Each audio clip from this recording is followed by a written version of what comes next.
ये हो, क्या हो रहा ये है? वीडियो प्ले हो रही है। ये आपने लगाई वीडियो है पागल या आपने वीडियो लगाई हुई है? नहीं है। ये आपने वीडियो लगाई हुई है तो ये ऐसे हो रही। हाँ तो तो बस ठीक है, छोड़ दो। एक मिनट इसकी मीटिंग में जाओ। थोड़ा ये लोग काट देंगे, ये तो मीटिंग है ना। इसका वो कहाँ है?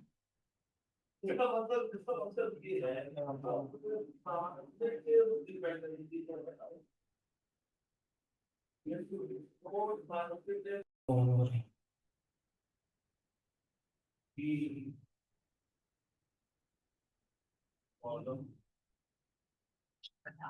मैं जो पगला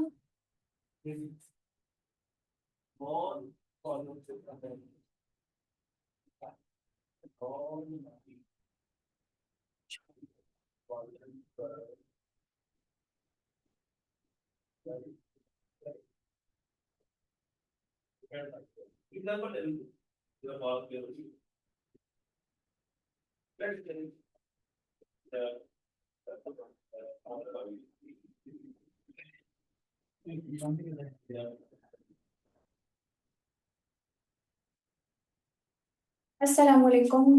कैसे हैं आप सब लोग? I2B रिवीजन सेशन नवंबर अटेम्प्ट के लिए आप लोग जिसमें अभी पार्टिसिपेट कर रहे हैं, नवंबर अटेम्प्ट के बच्चे होंगे जिन्होंने भी नवंबर में अटेम्प्ट करना होगा I2B। वैसे तो I2B अब पेपर मर्ज हो गया है, लेकिन हम जिस I2B की अभी रिवीजन ले रहे हैं वो प्योरली इंट्रोडक्शन टू बिजनेस है। ठीक है, इसमें हम स्टार्ट करेंगे चैप्टर 2 से। और हम लोग मैंने आपको रात को जो है वो स्केड्यूल भी शेयर किया था, उस स्केड्यूल के अकॉर्डिंग हम चलेंगे। हमारी 3 घंटे की क्लास हुआ करेगी, जिसमें क्लास के टाइमिंग्स होंगे 4 बजे से 7 बजे तक। ठीक है, जिसमें 1.5 आवर हम एक चैप्टर कवर करेंगे, उसके बाद हम ब्रेक लेंगे और फिर 1.5 जो है हम नेक्स्ट आवर में कंप्लीट करेंगे। चलें स्टार्ट करते हैं। Chapter number 2, ownership of business. Business basically कोई भी ऐसी एक्टिविटी जिसमें हमें या तो प्रॉफिट हो रहा हो या लॉस हो रहा हो, ठीक है, उसको हम बिजनेस कहते हैं। ठीक है, लाइक हम एक काम कोई भी स्टार्ट करते हैं, हम एक कोई शॉप स्टार्ट करते हैं, उसमें हम कुछ चीजें परचेज करते हैं, हम अपने पास रखते हैं और हम खुद ही उस बिजनेस को स्टार्ट करके वहां पे खुद बैठते हैं। ठीक है, उस बिजनेस के अंदर स्टार्टिंग में हमें या तो उसके अंदर प्रॉफिट होगा या विद द टाइम हमें उसमें लॉस होगा। ठीक है, तो वो एक हमारी बिजनेस एक्टिविटी कहलाएगी। और ऑनरशिप ऑनरशिप बेसिकली होता है मलकियत। कोई भी इंसान जो खुद से ये काम स्टार्ट कर रहा है वो खुद ही इसका मालिक है। ठीक है, अब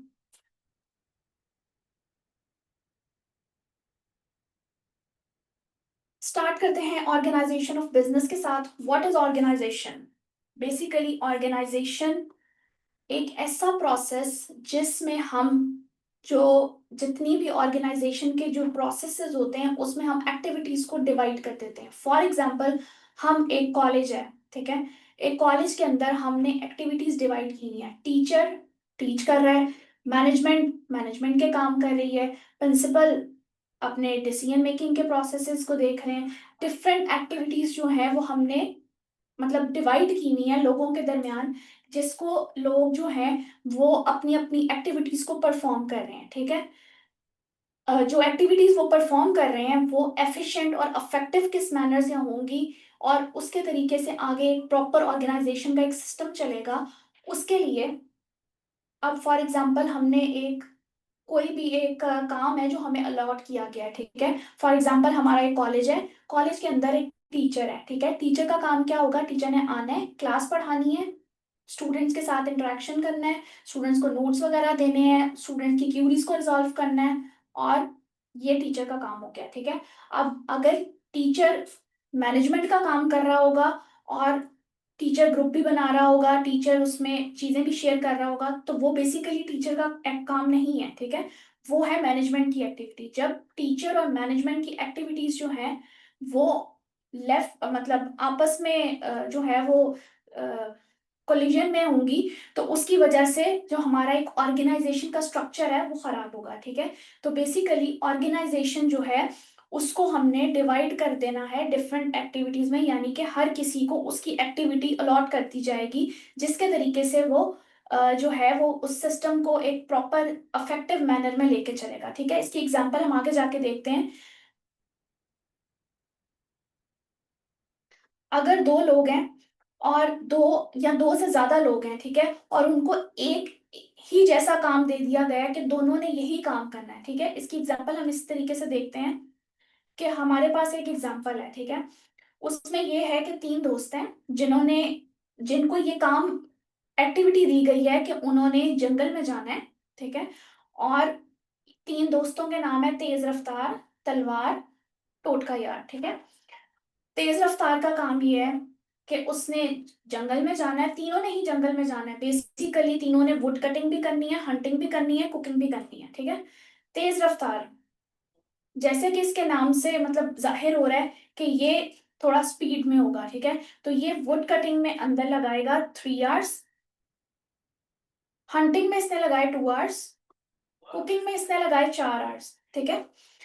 तलवार यानी कि स्ट्रेंथ, इसकी स्ट्रेंथ होगी, इसने वुड कटिंग में लगाए 2 घंटे, हंटिंग में लगाए 4 घंटे, और कुकिंग में लगाए 3 घंटे, ठीक है।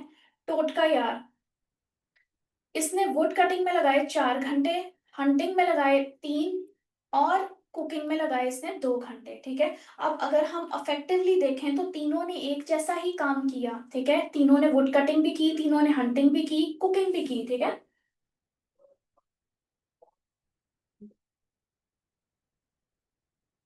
तीनों ने इसमें हमारे पास जो टोटल टाइम लगा वो 9 9 घंटे इन्होंने लगाए, ठीक है। लेकिन आप बेसिकली अगर देखें तो इसमें काम वो एक ही कर रहे थे, यानी कि वुड कटिंग हो रही थी, फिर हंटिंग हो रही थी, कुकिंग हो रही थी। अगर हम देखें कि तेज रफ्तार जो है इसने सबसे ज्यादा टाइम कुकिंग में लगाया, उससे कम टाइम जो है इसने वुड कटिंग में लगाया, यानी कि ये तेज रफ्तार जो है ये हंटिंग में ज्यादा बेस्ट है।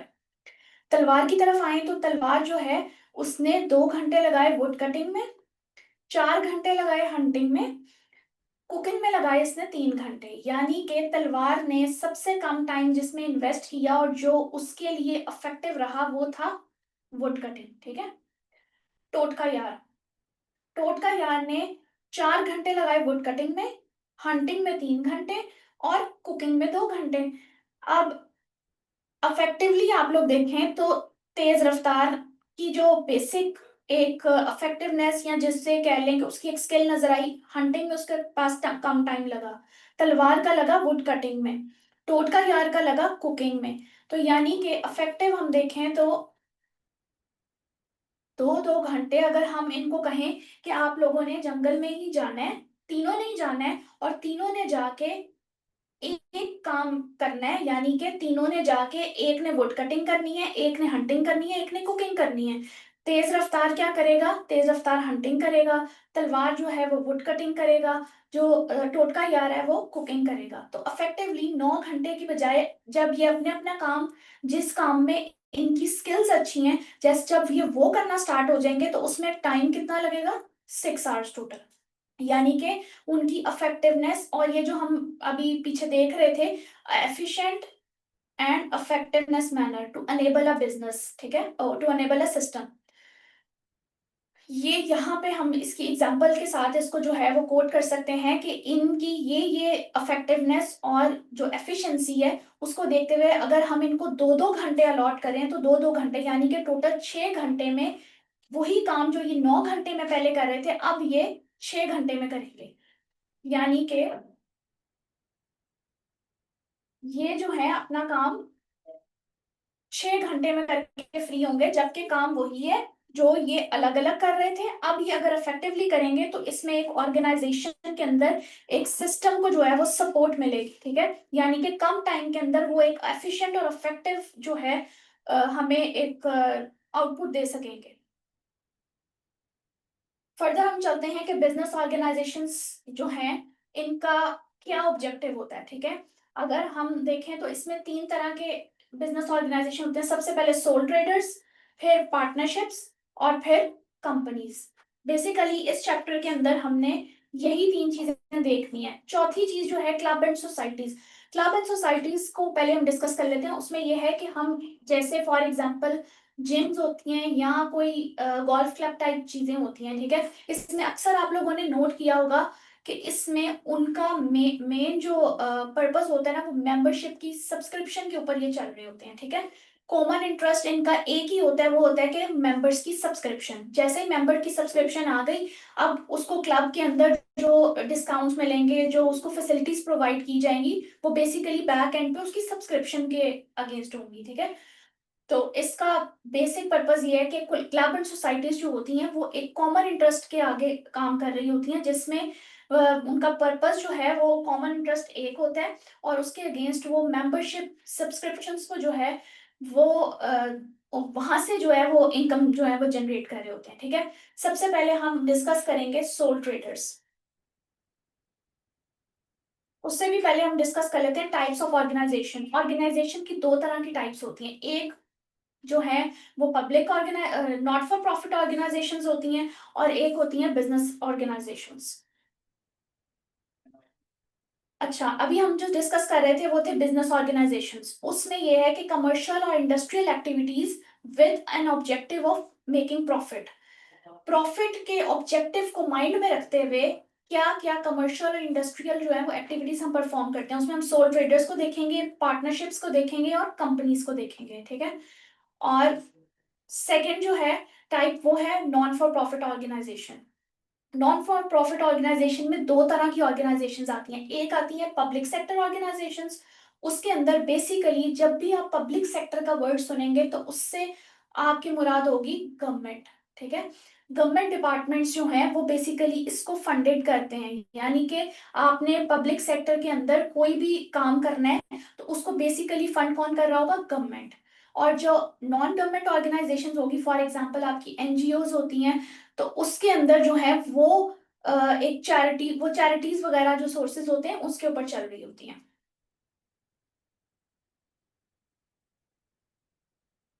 यहाँ से आप देखें कि टाइप्स ऑफ ऑर्गेनाइजेशन का ये एक छोटा सा चार्ट है, जिसमें ये है कि उसका पर्पस क्या है। उसका पर्पस है, बिजनेस ऑर्गेनाइजेशन के अंदर उसका पर्पस है कि उसने प्रॉफिट बनाना है। ठीक है, नॉन फॉर प्रॉफिट ऑर्गेनाइजेशन के अंदर उसका एम क्या है कि उसने बेनिफिट देना है पब्लिक को। ऑनरशिप, ऑनरशिप क्या है? नॉर्मली शेयर होल्डर्स जो हैं ये यहाँ पे बिजनेस ऑर्गेनाइजेशंस के अंदर जो है वो नॉर्मली शेयर होल्डर्स होते हैं, और जो ऑनरशिप होती है ना नॉन फॉर प्रॉफिट ऑर्गेनाइजेशन, उसके अंदर होते हैं गवर्नमेंट के मेंबर्स, गवर्नमेंट्स या मेंबर सॉरी। और जो फंडिंग हो रही होती है, फंडिंग जो होती है वो होती है डिफरेंट सोर्सेज।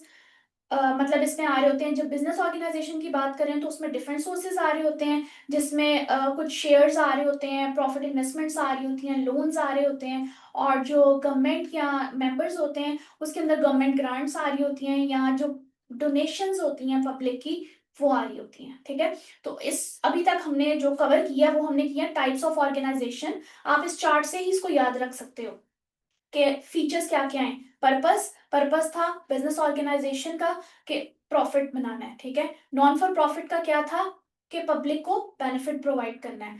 ऑनरशिप में क्या था कि नॉर्मली शेयर होल्डर्स को ऑनर्स होते हैं इसके, और जो नॉन फॉर प्रॉफिट ऑर्गेनाइजेशन होती है उसमें गवर्नमेंट या मेंबर्स होते हैं। और इसको फंडिंग कौन कर रहा होता है? बिजनेस ऑर्गेनाइजेशंस के अंदर फंडिंग में आ जाते हैं डिफरेंट रिसोर्सेज। यानी कि कोई भी इन्वेस्टमेंट्स हो गई, कोई भी आपने शेयर्स परचेज किए, या फिर आपने लोन लिया। और अगर आप नॉन फॉर प्रॉफिट ऑर्गेनाइजेशन में देखो तो उसमें आपके पास आ रहा होता है कि आपको गवर्नमेंट ग्रांट्स मिले हुए हैं, या फिर आपने डोनेशन लिया हुआ है पब्लिक से। चौथे नंबर पे आता है अकाउंटेबिलिटी। ठीक है, यहाँ पे अकाउंटेबल बिजनेस ऑर्गेनाइजेशंस के अंदर होते हैं बेसिकली बिजनेस के ऑनर्स। और नॉन फॉर प्रॉफिट ऑर्गेनाइजेशंस के अंदर कौन होते हैं? गवर्नमेंट गवर्नमेंट या तो होगी या फिर मेंबर्स।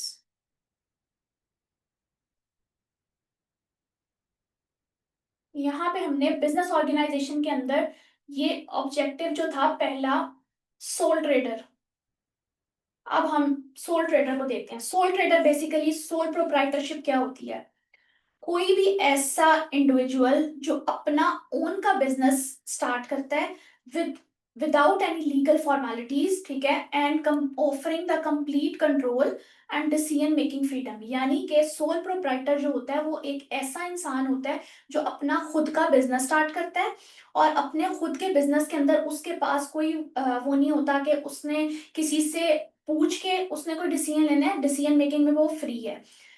उसके जो कंट्रोल्स होते हैं वो भी उसके अपने ही होते हैं, जो उसके अंदर उसकी फॉर्मेलिटी, कोई भी लीगल फॉर्मेलिटीज नहीं होती, ठीक है।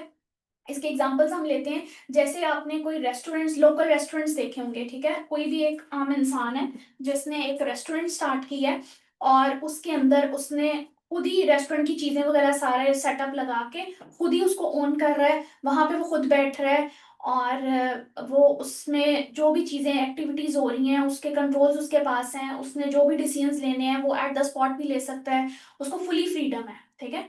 अब और भी एग्जांपल्स है इसकी। कंस्ट्रक्शन कंपनीज होती हैं, बार्बर शॉप्स होती हैं, हमारी ग्रोसरी शॉप्स होती हैं, छोटी मोटी ये जो करियाने की दुकानें होती हैं वो हो गई, कोई लॉन्ड्री सर्विसेज वगैरह। आप कोई भी सर्विस प्रोवाइड कर रहे हो, आप कोई भी खुद का काम का स्टार्ट कर रहे हो, बेसिकली एक वो इंसान जो अपना ओन बिजनेस स्टार्ट कर रहा है, और उसका जो कंट्रोल है वो भी कंप्लीट उसका है, और डिसीजन मेकिंग पावर भी उसी के पास है। तो उसको हम क्या कहेंगे? उसको हम कहेंगे सोल प्रोप्राइटर। इसकी करेक्टरिस्टिक्स क्या है? बेसिकली सारे बिजनेस की जो रिस्पॉन्सिबिलिटीज हैं, उसकी परफॉर्मेंस है, उसमें क्या चीजें वो फेस कर रहा है, उसे प्रॉफिट हो रहा है, उसे लॉस हो रहा है, ये सारी चीजें जो है ना वो सोल प्रोप्राइटर सोलली जो है ना वो उसको बेयर करेगा, ठीक है। यानी कि सारी रिस्पॉन्सिबिलिटी उसकी है कि उसने क्या उसमें फेस किया, ठीक है। फॉर एग्जाम्पल एक कोई आदमी है, उसने बिजनेस स्टार्ट किया है, अपना एक रेस्टोरेंट स्टार्ट किया है, ठीक है। स्टार्टिंग में उसने स्टार्ट किया, उसने अपनी एडवर्टीजमेंट की, मार्केटिंग की, और आहिस्ता आहिस्ता उसके पास कस्टमर आना शुरू हुए, ठीक है। फॉर एग्जाम्पल उसको स्टार्टिंग के कुछ डेज उसने डिस्काउंट्स लगाए हुए थे, और जो भी सारा उसका काम था वो करते करते उसको प्रॉफिट हुआ स्टार्टिंग के डेज में, ठीक है। और जैसे जैसे वो आगे गया, जैसे डिस्काउंट्स कम हुए, कस्टमर का थोड़ा इनफ्लो कम हो गया, कस्टमर्स थोड़ा आना कम हुए, तो उसने थोड़ी देर के लिए, कुछ टाइम के लिए, फॉर द मंथ और मोर देन, मतलब 2 to 3 मंथ्स जो है ना उसने थोड़ा लॉस भी बेयर किया। अब अगर उसने बेयर किया लॉस तो वो भी उसकी उसमें आता है, और अगर उसने प्रॉफिट हुआ तो वो भी उसके अपने उसमें है, ठीक है। ये फुली ओन जो है ना, इसको बिजनेस को ओन कर रहा होता है सोल प्रोप्राइटर जो है। उसमें ये है कि इसमें वो उसके ऊपर काफी प्रेशर भी होगा, लाइक एम्प्लॉयज नए होंगे उसके पास। और फिर जो यहाँ पे ये लिखा हुआ है, आपकी स्क्रीन पे शो हो रहा होगा कि often facing more pressure than employees. Employees नए होंगे, एम्प्लॉयज को भी उसने ट्रेन करना है, ठीक है। तो आहिस्ता आहिस्ता ट्रेन करते करते स्टार्टिंग में ज्यादातर जो प्रेशर और सारी रिस्पॉन्सिबिलिटी होगी ना वो बेसिकली ऑनर के ऊपर होगी। और ऑनर कौन है? हमारा सोल प्रोप्राइटर।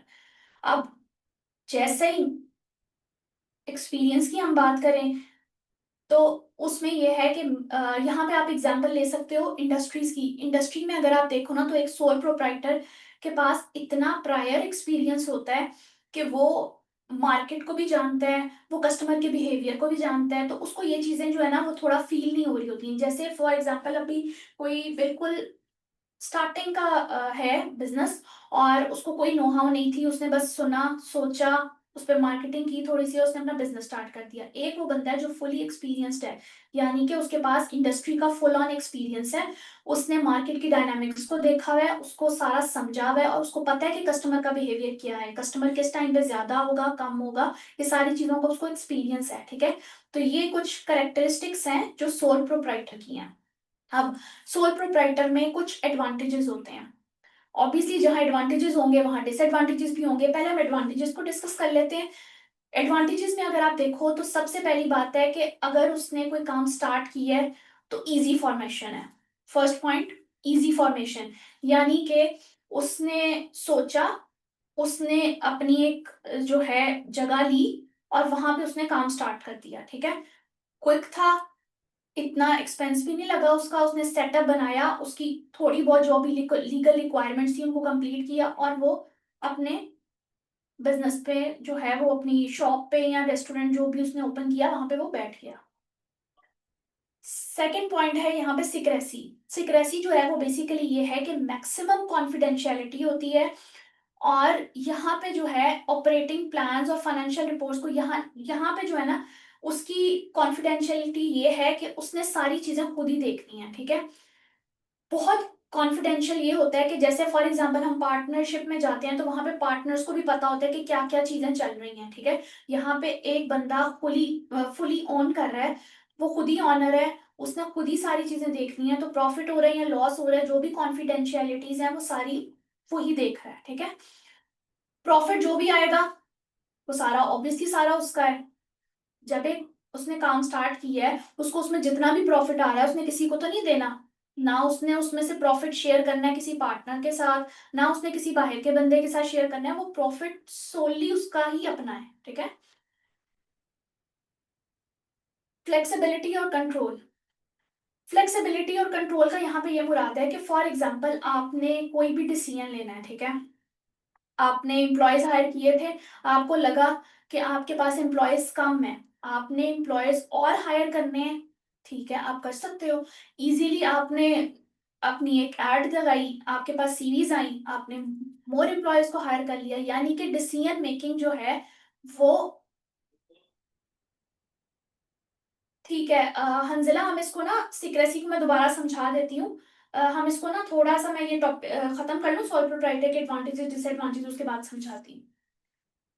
फ्लेक्सिबिलिटी में मैं ये बता रही थी कि फ्लेक्सिबिलिटी और कंट्रोल। फ्लेक्सिबिलिटी में ये था कि जो भी सारा कंट्रोल है वो सारा उसके पास है, ठीक है, क्विकली वो डिसीजन मेकिंग कर सकता है।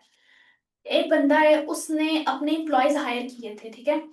उसको लगा कि उसके काम के अकॉर्डिंग उसके पास एम्प्लॉयज कम है, ठीक है, उसे थोड़े एम्प्लॉयज और रखने चाहिए। उसने थोड़ा सा एड लगाया, उसके पास सीरीज आई, उसने नए एम्प्लॉयज हायर कर लिए, यानी कि फुली कंट्रोल उसके पास था, उसने फौरन डिसीजन ले लिया, ठीक है। मार्केट चेंजेस को देखते हुए उसने फौरन डिसीजन ले लिया, ये सारा कंट्रोल उसके पास है।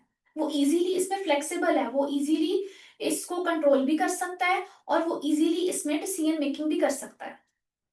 सेकंड पॉइंट है, सॉरी फिफ्थ पॉइंट है गवर्नमेंट रेगुलेशंस। गवर्नमेंट रेगुलेशंस में ये होता है कि आपके पास जैसे गवर्नमेंट की काफी रेगुलेशंस होती हैं, डिफरेंट जो लार्ज एंटिटीज होती हैं, जो बड़ी बड़ी कंपनीज वगैरह होती हैं, वहां पे गवर्नमेंट की रेगुलेशंस, उनके रूल्स जो हैं वो थोड़े स्ट्रिक्ट होते हैं, ठीक है। सोल प्रोप्राइटर में उसकी एज सच कोई इतना वो नहीं होता, आराम से जो है आपको उसमें फ्रीडम मिल जाता है, ठीक है। आप आराम से इजीली अपना जो फ्रीडम है वो एंजॉय कर सकते हो, आप अपनी गवर्नमेंट की जो रेगुलेशन उसको फॉलो जरूर करते हो, लेकिन आप पे वो प्रॉपरली इम्प्लाइड नहीं होती। लाइक एक रिस्ट्रिक्शन है वो बहुत ही रिस्ट्रिक्टेड है, जितनी फॉर एग्जांपल एक कोई बड़ी कंपनी है, वहां पे वो जितनी रिस्ट्रिक्टेड है ना, वहां उतनी ये इस कंपनी में रजिस्टर कंपनी कह रही हूँ, आपके अपने बिजनेस के अंदर जो है वो इतनी ज्यादा जो है वो अफेक्टिवली आपके ऊपर इम्प्लाइड नहीं है कि आपने ये लाजमी करना ही करना है। इसमें आपके पास फुली कंट्रोल है, फुली फ्रीडम है,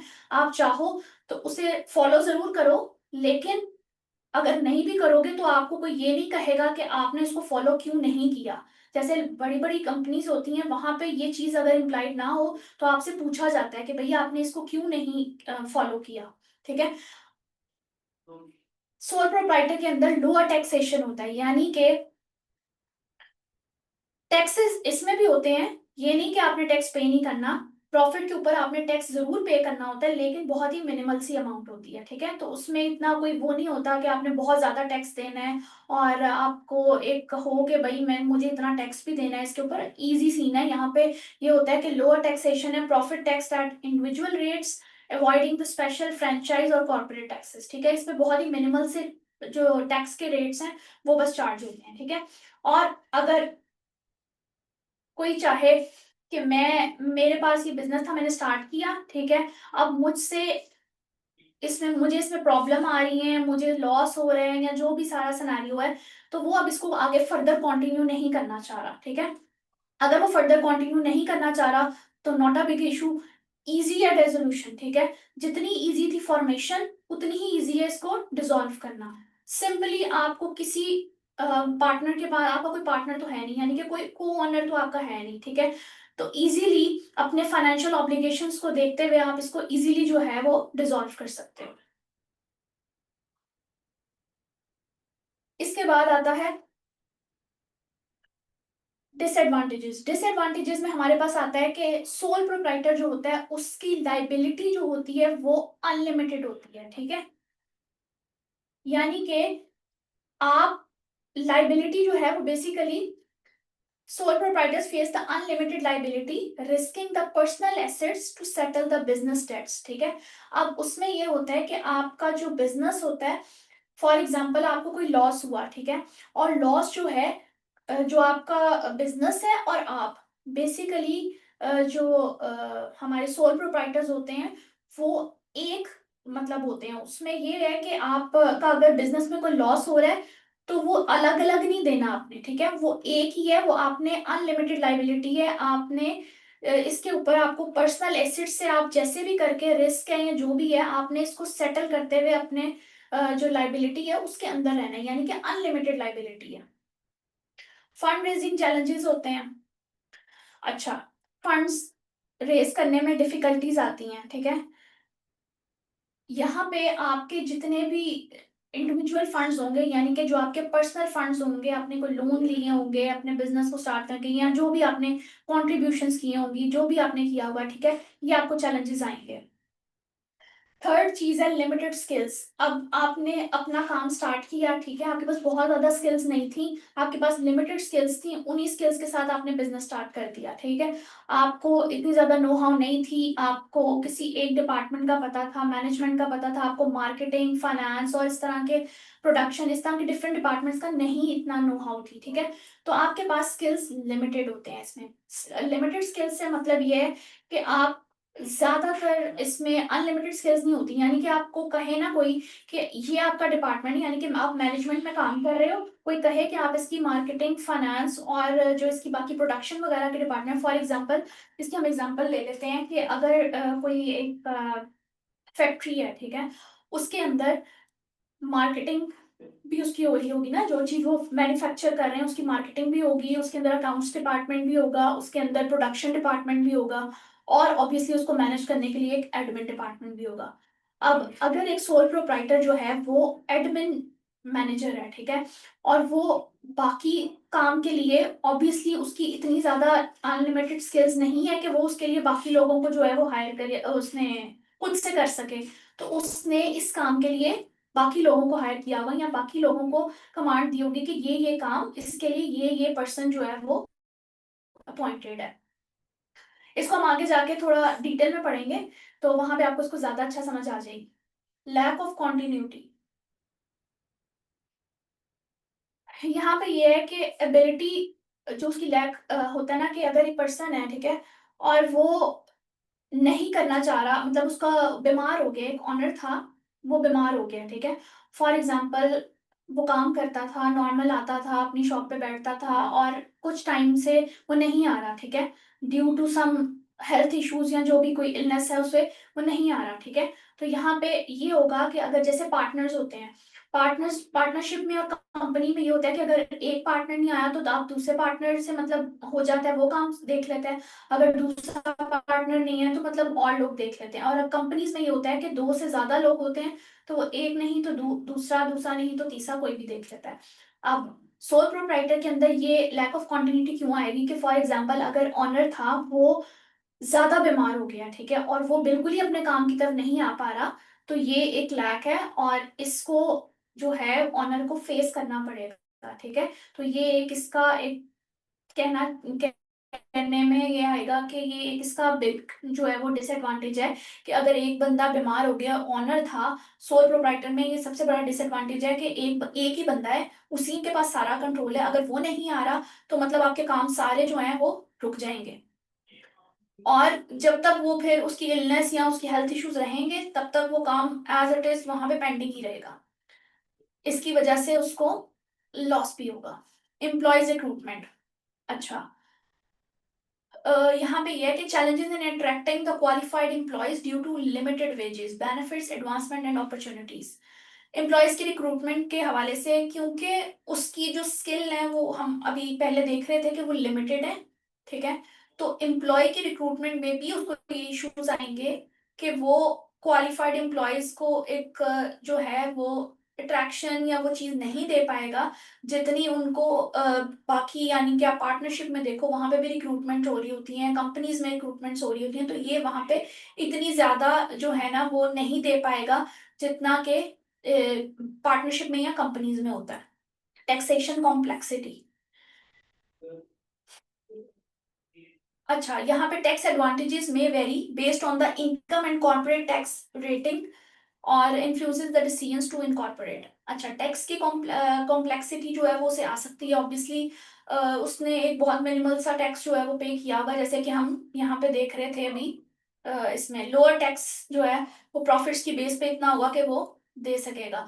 अब इसके डिसएडवांटेजेस में आओ तो वहां पे आ रहा है कि टैक्स कॉम्प्लेक्सिटी जो है वो वेरी करेगी, यानी कि इनकम और उसके कॉर्पोरेट टैक्स के जो रेट्स हैं उनके साथ वेरी कर रही होगी, ठीक है।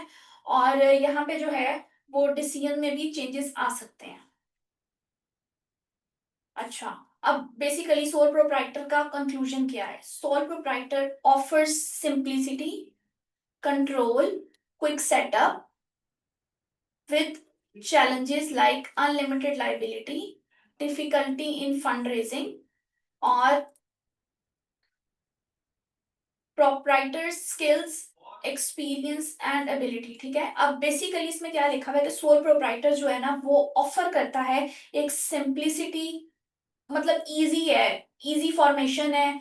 आराम से आपने कुछ जो है अपनी जो आपने पैसे सेव किए हुए थे वो आपने लगाए, थोड़ा सा सेटअप तैयार किया और आप शॉप पे बैठ के अब उसको कंट्रोल करना भी आसान है क्योंकि सारे कंट्रोल तो आपके अपने पास हैं।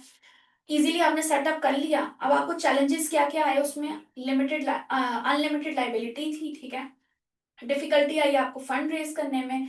और इसके अलावा स्किल्स आपके पास लिमिटेड थी, अनलिमिटेड नहीं थी कि आप सारे डिपार्टमेंट्स को जो है वो इक्वली देख सकते या उस नजर से देख सकते जिसमें आपकी स्किल्स ज्यादा थी। और एक्सपीरियंस और ability to manage the various functions, यहाँ पे यही मुराद है कि यानी कि आपके पास इतना एक्सपीरियंस और इतनी एबिलिटी नहीं थी कि आप सारे डिपार्टमेंट्स को उसी तरीके से देख सकते हैं जिस तरीके से, फॉर एग्जांपल आपका अपना ओन बिजनेस है, आप वहाँ पे एडमिन मैनेजर हो और आप जितने अच्छे तरीके से एडमिन की सारी रिस्पॉन्सिबिलिटीज देख रहे होगे उतने अच्छे तरीके से ना आप मार्केटिंग देख पाओगे, उतने अच्छे तरीके से ना आप जो है प्रोडक्शन डिपार्टमेंट देख पाओगे, ना आप उसके जो फर्दर डिपार्टमेंट्स होंगे, मार्केटिंग हो गया, अकाउंट्स हो गया, ये चीजें आप वैसे नहीं देख पाओगे। तो बेसिकली इसका कंक्लूजन ये है कि सोल प्रोप्राइटर में आपके पास एडवांटेजेस में तो बहुत अच्छा कंट्रोल होता है, हर चीज होती है, लेकिन जो आपका डिसएडवांटेज है वो सबसे बड़ा ये है कि आप इसमें फॉर एग्जांपल आप बीमार हो गए हो, आप नहीं जा पा रहे या आप उसको नहीं कंटिन्यू कर पा रहे, तो वो सारे जो फंक्शन है वो वहां पे स्टॉप हो जाएंगे। लाइक फॉर एग्जाम्पल एक बंदा था, वो इतना बीमार हो गया कि उसकी डेथ हो गई। अब क्या उसकी डेथ के बाद वो उसका बिजनेस चल पाएगा? ऑब्वियसली नहीं चल पाएगा। क्यों नहीं चल पाएगा? क्योंकि उसने जो बिजनेस स्टार्ट किया था उसका सेल्फ कंट्रोल उसके पास था, उसके पास सारी चीजें थी, प्रॉफिट का वो अकेला ओनर था, हर चीज उसने खुद सेटअप की हुई थी, उसे चीजों का पता था, ठीक है। अब जब वो नहीं है तो ऑब्वियसली जो डिसएडवांटेजेस पहले थे अब उससे कहीं ज्यादा प्रॉब्लम्स आएंगी। तो ये अपना जो अगर कोई सी बंदा जिसने स्टार्ट किया था उसकी डेथ हो गई है तो उसके बाद वो उसको कंटिन्यू नहीं कर पाएगा सोल प्रोप्राइटर में। अच्छा, सेकंड है पार्टनरशिप। अब पार्टनरशिप क्या होती है कि आपने एक बिजनेस स्टार्ट किया, ठीक है, आप और आपके दोस्त थे, आप दोनों ने डिसाइड किया कि हम एक बिजनेस जो है वो स्टार्ट करेंगे, ठीक है। बिजनेस स्टार्ट किया आप लोगों ने पार्टनरशिप के थ्रू। अब इसमें मिनिमम दो इंडिविजुअल्स होना जरूरी है पार्टनरशिप में, ठीक है। Under the law act partnership 1932, अच्छा, ये थोड़ी थोड़ी चीजें जो एक्ट वाले पॉइंट्स हैं ना, ये आप लोगों ने याद कर लेने हैं, क्योंकि अगर आपको एमसीक्यूज आ जाए और उसमें अक्सर उसने एक्ट पूछा हो, तो आपको ये चीजें याद होनी चाहिए कि ये किस एक्ट के अंदर उसने ये चीज बताई हुई थी, ठीक है। अब more than can you at least जो है वो 2 इंडिविजुअल्स होने चाहिए पार्टनरशिप के लिए, ठीक है।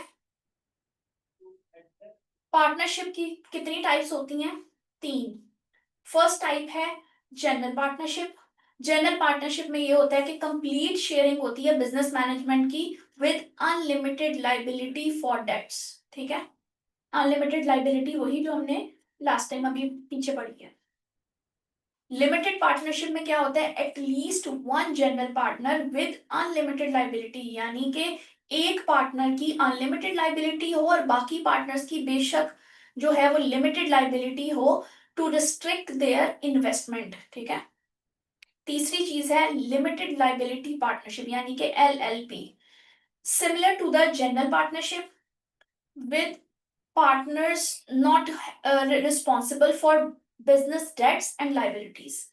अच्छा, यहाँ पे ये है कि similar to the general partnership हुई। जनरल पार्टनरशिप क्या थी कि कंप्लीट शेयरिंग होती है बिजनेस मैनेजमेंट के अंदर, जो भी चीज है वो कंप्लीटली शेयर होगी, दोनों पार्टनर्स के अंदर इक्वली डिवाइड होगी, ठीक है। तो यहाँ पे भी उसने यही बताया कि similarly to general partnership with partners not responsible for the business debts and liabilities.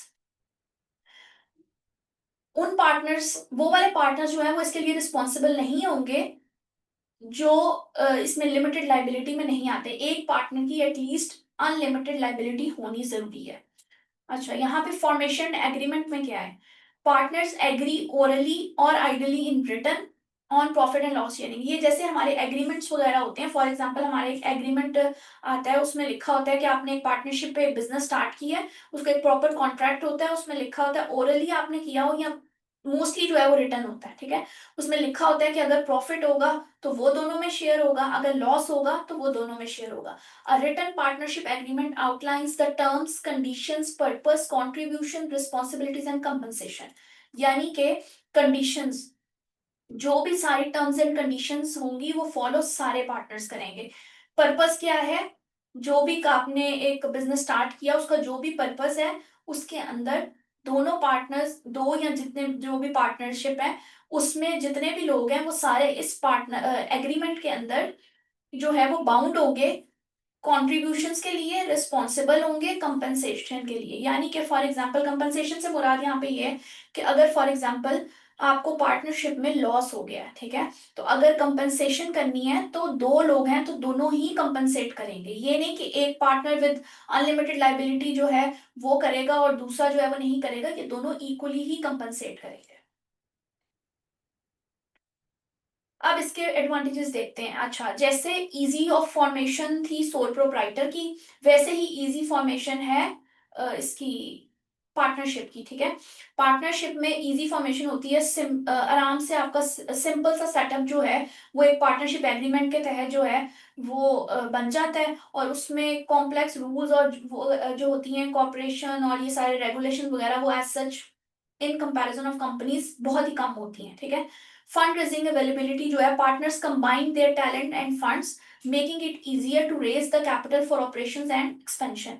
Partnership में जो है वो आप टैलेंट्स और फंड्स जो हैं वो इजीली जो है अपने कैपिटल को रेज करने के लिए कर सकते हैं। वहां पे था कि फंड रेजिंग में डिफिकल्टी होती है सोल प्रोप्राइटर में, यहाँ पे क्या है कि आप फंड रेजिंग इजीली अवेलेबल कर सकते हो, ठीक है। कंबाइंड नॉलेज में क्या है? Partnership benefits from diverse skills. और कंबाइंड नॉलेज का मतलब है कि यहाँ पे जैसे हमने वहां पे पढ़ा था कि जो ऑनर है उसकी लिमिटेड स्किल्स होती हैं, यहाँ पे लिखा हुआ है कंबाइंड नॉलेज, यानी कि उसके पास हर तरह की स्किल्स है। डाइवर्स स्किल्स का मतलब कि उसके पास डिफरेंट डिपार्टमेंट्स की डिफरेंट स्किल्स अवेलेबल हैं, जिसको वो देखते हुए अपने जो है वो स्पेशलाइजेशन जो है वो डिफरेंट एरियाज के अंदर यूटिलाइज कर सकते हैं। चौथे नंबर पे है फ्लेक्सिबिलिटी। क्विक डिसीजन मेकिंग होती है, क्योंकि यहाँ पे दो लोग होते हैं तो दो लोग जो हैं वो easily day to day operations को देखते हुए डिसीजन जो है वो थोड़े क्विक कर लेते हैं। लेस रेगुलेटरी कंट्रोल होता है।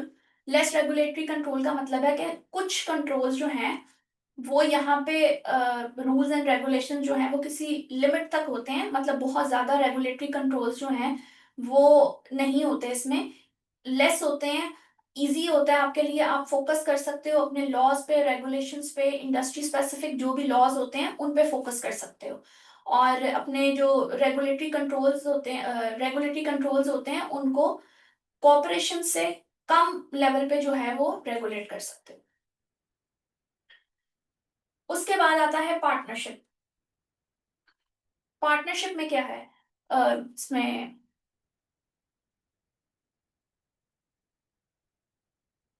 अच्छा, ये इसके डिसएडवांटेजेस आ गए हैं। डिसएडवांटेजेस में क्या क्या है, unlimited liability.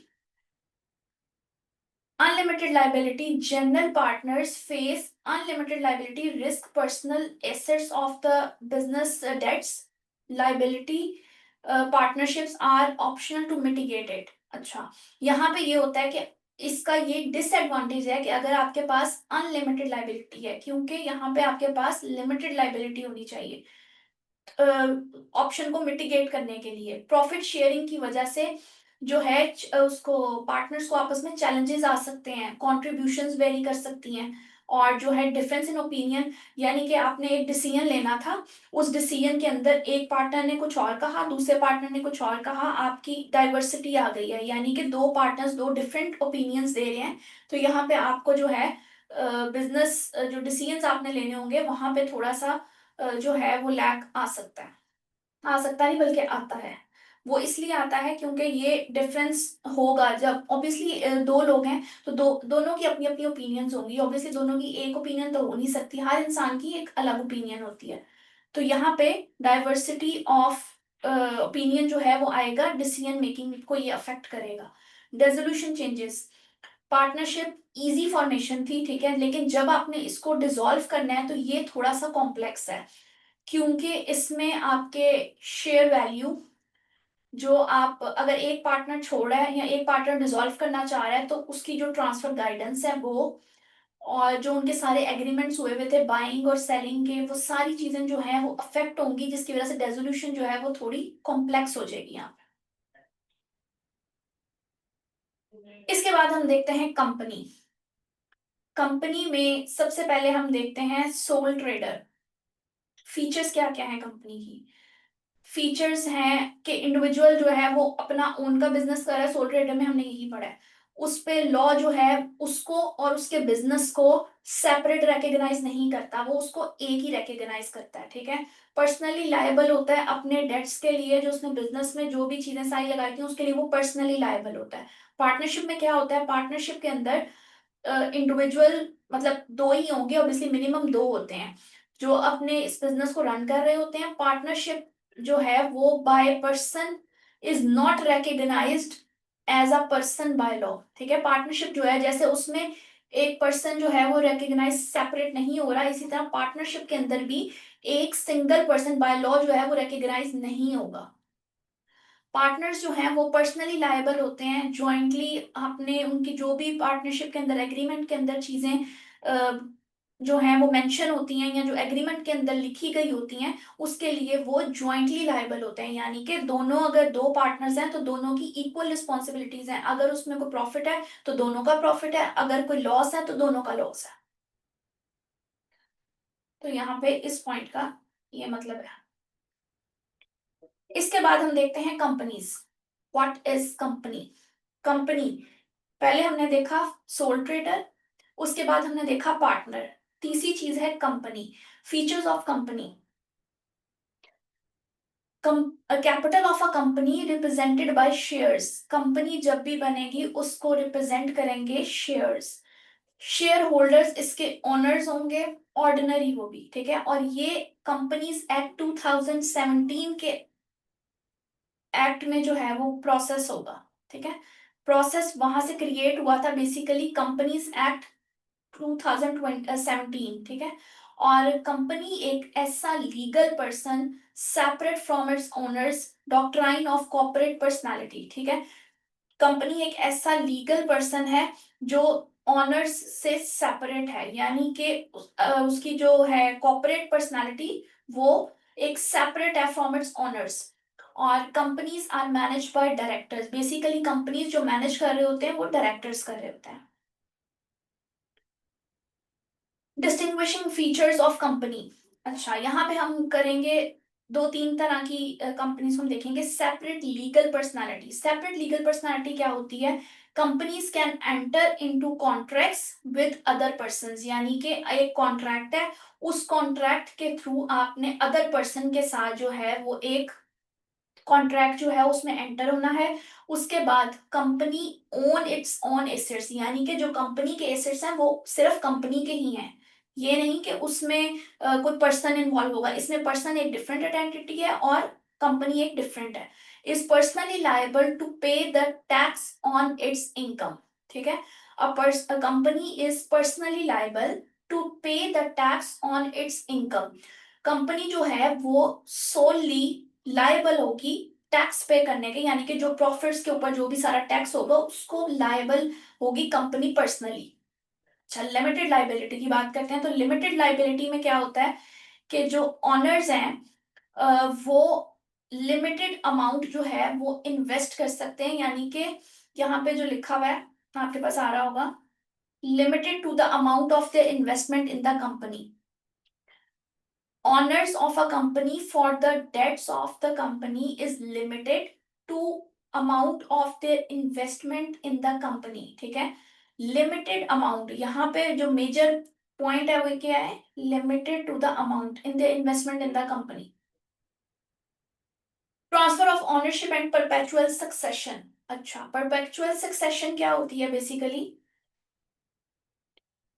Legal person own shares in a company, even another company can own shares। ठीक है, यहाँ पे एक लीगल पर्सन ओन करता है शेयर्स को कंपनी के अंदर। ठीक है, और दूसरी कंपनी के शेयर्स को भी ओन करता है। दूसरा पॉइंट है share holders can transfer their shares of ownership to the company to someone else.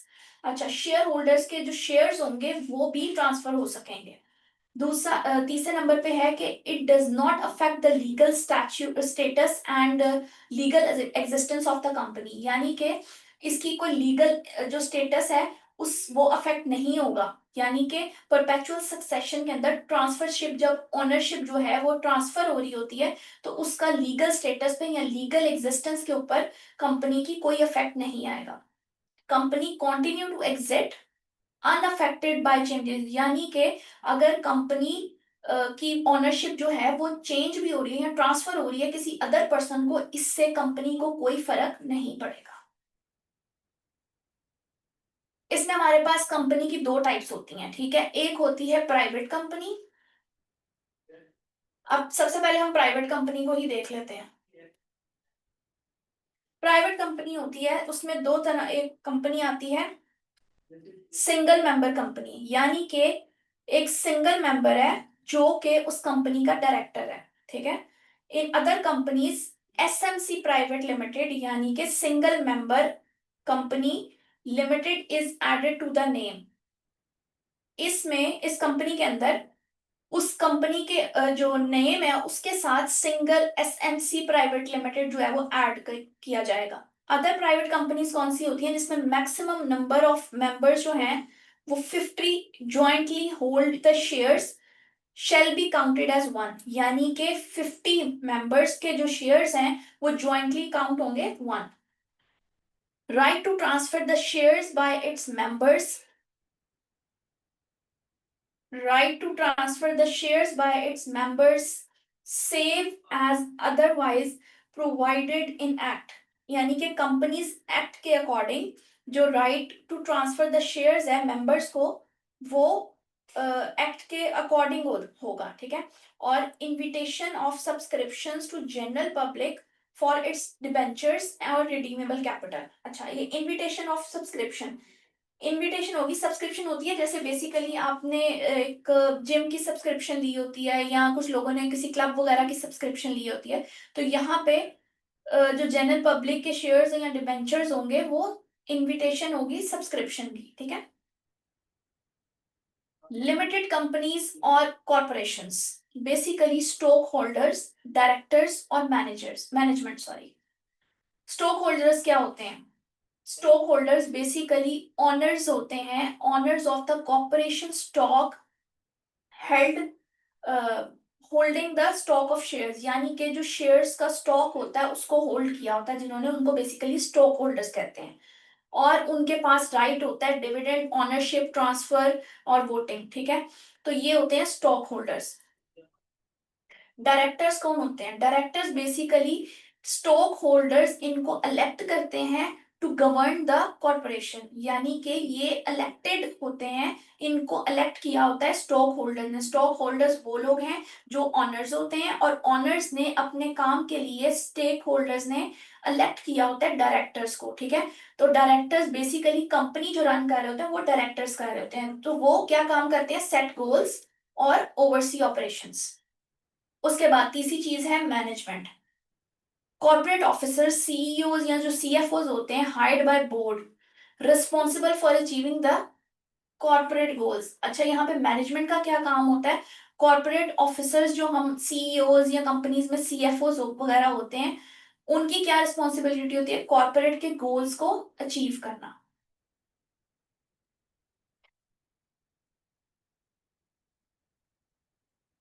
Advantages क्या होते हैं? कंपनीज के एडवांटेजेस होते हैं रिसोर्स कॉम्बिनेशन, यानी कि corporations merge financial and human resources for the growth and profitability। Resource combine किए जा सकते हैं, यानी कि आपके जो फाइनेंस डिपार्टमेंट के लोग हैं और ह्यूमन रिसोर्स के डिपार्टमेंट के लोग हैं, ठीक है, इनकी इफेक्टिवनेस के लिए, फॉर एग्जांपल आपने कंपनी थी और आपका विद द टाइम आपका बिजनेस जो है वो थोड़ा एक्सप्लोर हुआ और आपका बिजनेस जो है वो एक अच्छी रनिंग पोजीशन में चला गया, तो आपने क्या किया? आपने एक डिपार्टमेंट, जैसे आपने एक लाहौर ऑफिस था, आपने अब एक कराची में हेड ऑफिस खोला, ठीक है। आप खुद जो है वो हेड ऑफिस में बैठ रहे हैं, और जो आपके लाहौर ऑफिस है, और अब एक कराची ऑफिस है, ठीक है। कराची ऑफिस के अंदर भी फाइनेंस डिपार्टमेंट होगा, आप कोई प्रोडक्शन कर रहे हो तो प्रोडक्शन डिपार्टमेंट होगा, और मार्केटिंग डिपार्टमेंट होगा। यही तीन डिपार्टमेंट्स लाहौर ऑफिस में भी हैं।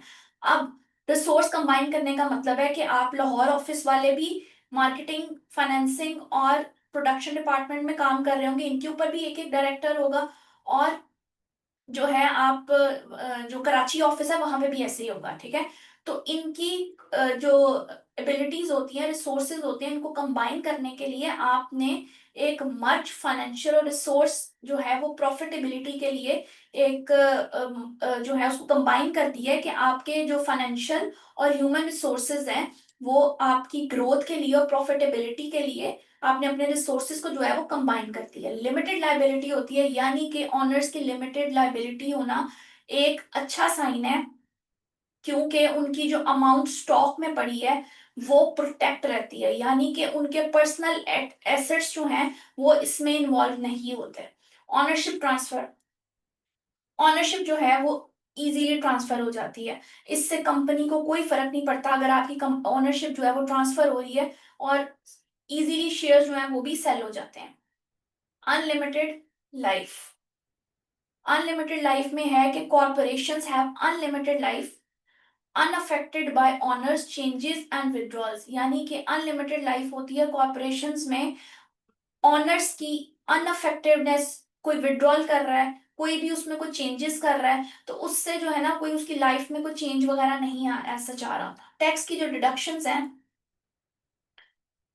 सर्टेन टैक्स डिडक्शंस होती हैं रिड्यूसिंग टैक्सेबल इनकम, यानी कि टैक्सेबल इनकम जो होती है उनकी वो रिड्यूस हो जाती है। फाइनेंशियली अट्रैक्शन, फाइनेंसिंग अट्रैक्शन, जब उनके अंदर एबिलिटी होती है कि इनके अंदर ज्यादा एबिलिटी होती है टू रेज द फंड्स, ठीक है, ये अपने शेयर्स को सेल कर देंगे, अट्रैक्ट करेंगे इन्वेस्टर्स को, और जो है एक्सपेंशन जो है ना, इसमें सोल प्रोप्राइटर और पार्टनरशिप में जो हम पढ़ रहे थे ना, उसकी बजाय इनमें जो है ना वो अट्रैक्शन इन्वेस्टर्स की तरफ से, या अपने सेलर्स वो शेयर्स को जो है वो सेल करने के पॉइंट ऑफ व्यू से, थोड़ी फंड रेजिंग के पॉइंट ऑफ व्यू से ये अच्छी फाइनेंशियल जो है वो अट्रैक्शन होती है इनमें। लिमिटेड कंपनीज फॉर कॉर्पोरेशन, अच्छा इसके डिसएडवांटेजेस क्या होते हैं? डबल टैक्सेशन होता है, ऑब्वियसली आप जब इनकम टैक्स ऑन प्रॉफिट्स जो है वो पे कर रहे होते हो, तो कॉर्पोरेशन के पॉइंट ऑफ व्यू से देखा जाए तो आपका टैक्स जो है यहाँ पे टैक्सेशन आपकी डबल हो जाएगी, ठीक है। और कॉस्ट एंड कॉम्प्लेक्सिटी, यानी कि formation involves the multiple steps incurring the substantial cost or formation involves licence fee और लीगल एंड अकाउंटिंग एक्सपेंसेस, यानी कि इनकी जो रजिस्ट्रेशन है, इनकी जो लाइसेंस फी है, लीगल और अकाउंटिंग जो एक्सपेंसेस हैं, ठीक है, वो उसमें कॉम्प्लेक्सिटी आएगी। यानी कि कॉस्ट के पॉइंट ऑफ व्यू से देखा जाए तो यहाँ पे काफी चीजें जो है वो अफेक्ट हो रही हैं। गवर्नमेंट की रिस्ट्रिक्शंस हैं तो ऑब्वियसली गवर्नमेंट के रूल्स को रिस्ट्रिक्टली फॉलो किया जाता है कंपनीज में, एज जो है compare to sole proprietor and partnership. Competitive disadvantage ये है कि पब्लिश द फाइनेंशियल रिपोर्ट्स में give the competitors on advantage and compliance in reporting and requirements on imposes the cost. Competitive disadvantage क्या है? Publish हुई financial reports, ठीक है, to give the competitor on an advantage and compliance with reports requirement impose की जाती है cost के ऊपर, ठीक है। तो यानी कि आपको इसमें काफी ज्यादा जो डिसएडवांटेजेस हैं वो थोड़े ह्यूज लेवल के आएंगे, क्योंकि ये कंपनी है और कॉरपोरेशन है। अब इसको हम एक समराइज अगर करके देखें तो उसमें समरी में ये आएगा कि सोल प्रोप्राइटर में क्या था, इजी और लो कॉस्ट हम फॉर्मेशन कर लेते हैं। पार्टनरशिप में क्या था, पार्टनरशिप में ये था कि इजी फॉर्मेशन है, रिलेटिवली लो ऑर्गेनाइजेशन कॉस्ट के ऊपर, लिमिटेड लाइबिलिटी ऑफ ऑनर्स होती है इसमें, सीक्रेसी, अभी एक बच्चे ने सीक्रेसी पूछा हुआ है, सीक्रेसी सोल प्रोप्राइटर में काफी ज्यादा होती है। यानी कि जितने भी सीक्रेट्स होंगे, फॉर एग्जांपल आपने कंपनी के अंदर जो भी सारे मामलात हैं, आपके कंट्रोल्स हैं, ये जो भी चीजें हैं, वो आप उसका जो भी सारा सीक्रेट है वो सारा कंट्रोल आपके पास है, ठीक है, जो ऑनर के पास है। जबकि यहाँ पे जो आप पार्टनरशिप में देखो तो पार्टनरशिप के अंदर high ability to raise the funds due to more owners, यानी कि पार्टनरशिप के अंदर अगर कोई भी एक कंट्रोल है और वो कंट्रोल वीक है और कोई भी ऐसा सीक्रेट था, तो वो सिर्फ एक पार्टनर तक नहीं रहेगा, वो डिफरेंट पार्टनर्स को भी पता होगा, ठीक है। तो उसमें higher ability to raise the funds due to more owners. और ease of transfership, transferring ownership, इसमें ये है कि ऑनरशिप इजीली ट्रांसफर हो सकती है। तीसरे पॉइंट पे आए तो distribution and use of profits solely bye honour, इसमें ऑनर जो है वो सोलली जो है वो सारे प्रॉफिट्स का जो है वो हकदार है। और यहाँ पे जो पार्टनरशिप है, पार्टनरशिप में क्या होता है कि कंबाइंड होता है, नॉलेज कंबाइंड है, सारी स्किल्स कंबाइंड है, हर चीज मर्ज है, यानी कि जितना प्रॉफिट जो जो चीजें उससे मिल रही हैं वो सारी स्किल्स जो हैं वो उनकी सारी कंबाइंड होती है, उनके पास एक प्रॉपर नॉलेज भी कंबाइंड होता है।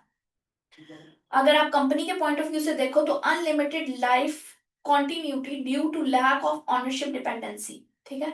अब ग्रेटर फ्लेक्सिबिलिटी और डायरेक्ट कंट्रोल, यानी कि कंप्लीट कंट्रोल जो है वो सोल प्रोप्राइटर के पास है, यानी कि ऑनर के पास है।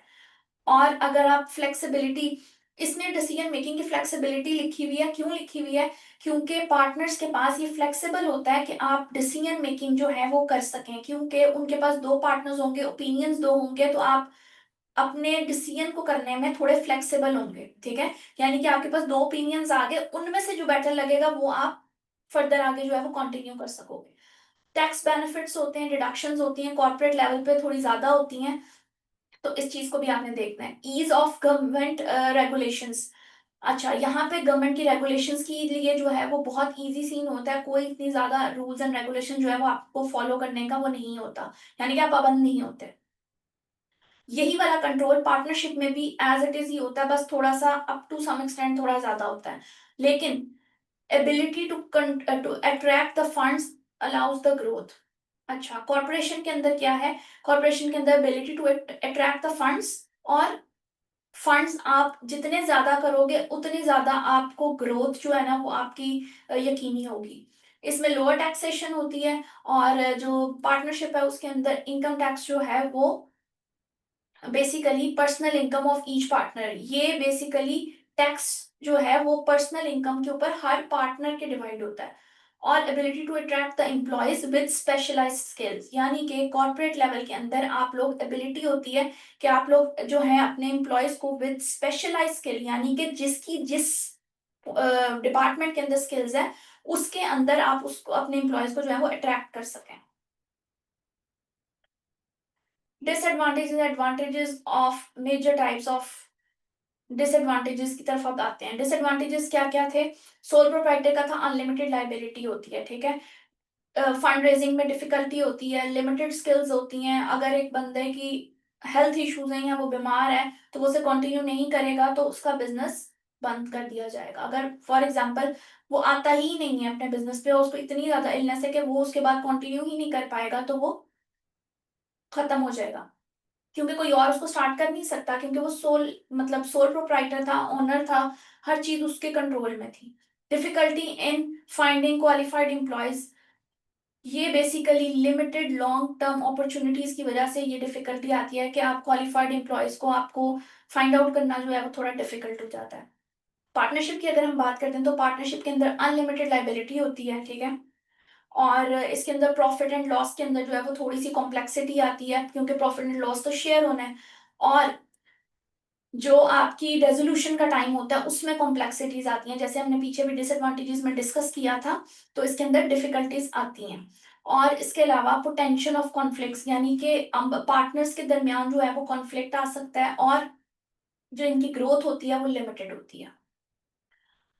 अच्छा, यहाँ पे जो है फॉर्मेशन के अंदर आपको कॉम्प्लेक्सिटी आ सकती है, हाई कॉस्ट पे होती है, और टैक्स जो है वो आपको डबल पे करना पड़ता है कॉर्पोरेट प्रॉफिट्स एंड डिविडेंड्स के ऊपर। और रेगुलेटरी कंट्रोल जो है वो बहुत ज्यादा होता है, यानी कि जितना रेगुलेटरी कंट्रोल कम था सोल प्रोप्राइटर में, पार्टनरशिप में, कॉर्पोरेशन में, उससे बहुत ज्यादा होता है। यानी कि कॉर्पोरेशन के अंदर हाई रेगुलेटरी कंट्रोल होता है। ये थी सारी चीजें। अब अगर हंजिला आप सुन रहे हो तो आप मुझे बता सकते हो कि आपको अभी भी सीक्रेसी में कुछ समझना है या आपको क्लियर हो गया है? मुझे प्लीज चैट में बता दो।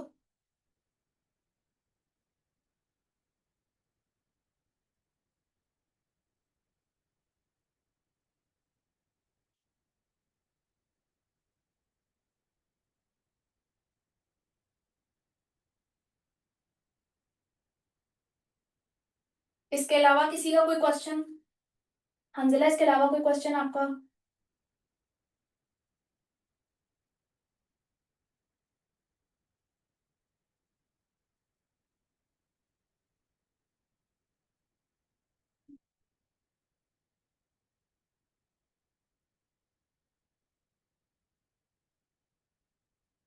चलें, अभी हम जो है वो 10 मिनट्स का ब्रेक करते हैं, फिर उसके बाद जो है वो हम नेक्स्ट चैप्टर स्टार्ट करेंगे जो कि है चैप्टर नंबर 3, ठीक है।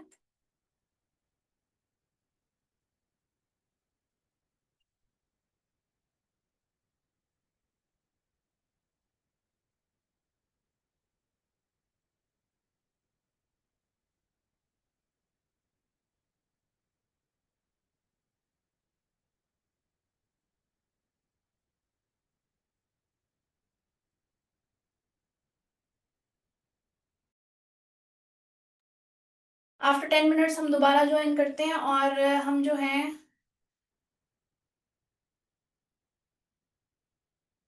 चैप्टर नंबर 3 स्टार्ट करेंगे, ठीक है। इसके जो चैप्टर 2 के नोट्स हैं वो मैंने ग्रुप में शेयर कर दिए हैं। अगर आप लोगों को उसमें कोई इशू आए तो आप लोग ग्रुप में भी जो है वो पूछ सकते हो, ठीक है। मिलते हैं फिर 10 मिनट के बाद।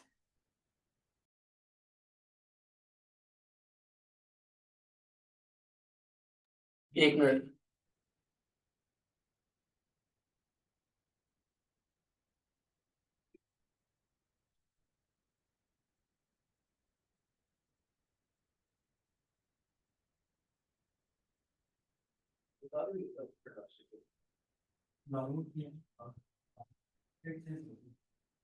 सब लोग अवेलेबल हैं? चैप्टर 3 स्टार्ट करें?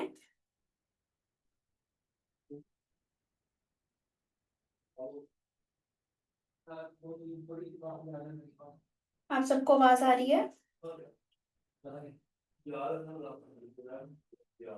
ऑनलाइन हजरात अवेलेबल हैं? हम क्लास स्टार्ट करें?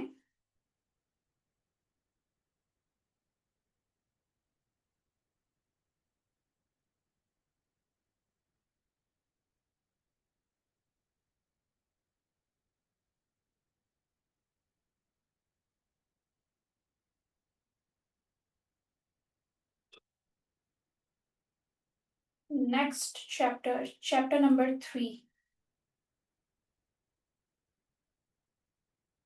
Chapter number 3, organisation of business.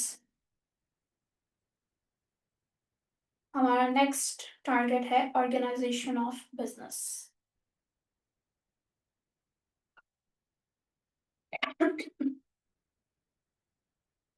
Organisation business की हमने डिफरेंट तरीके से इसको जो है वो देखना है। इसकी डिफरेंट टाइप्स हैं, ठीक है।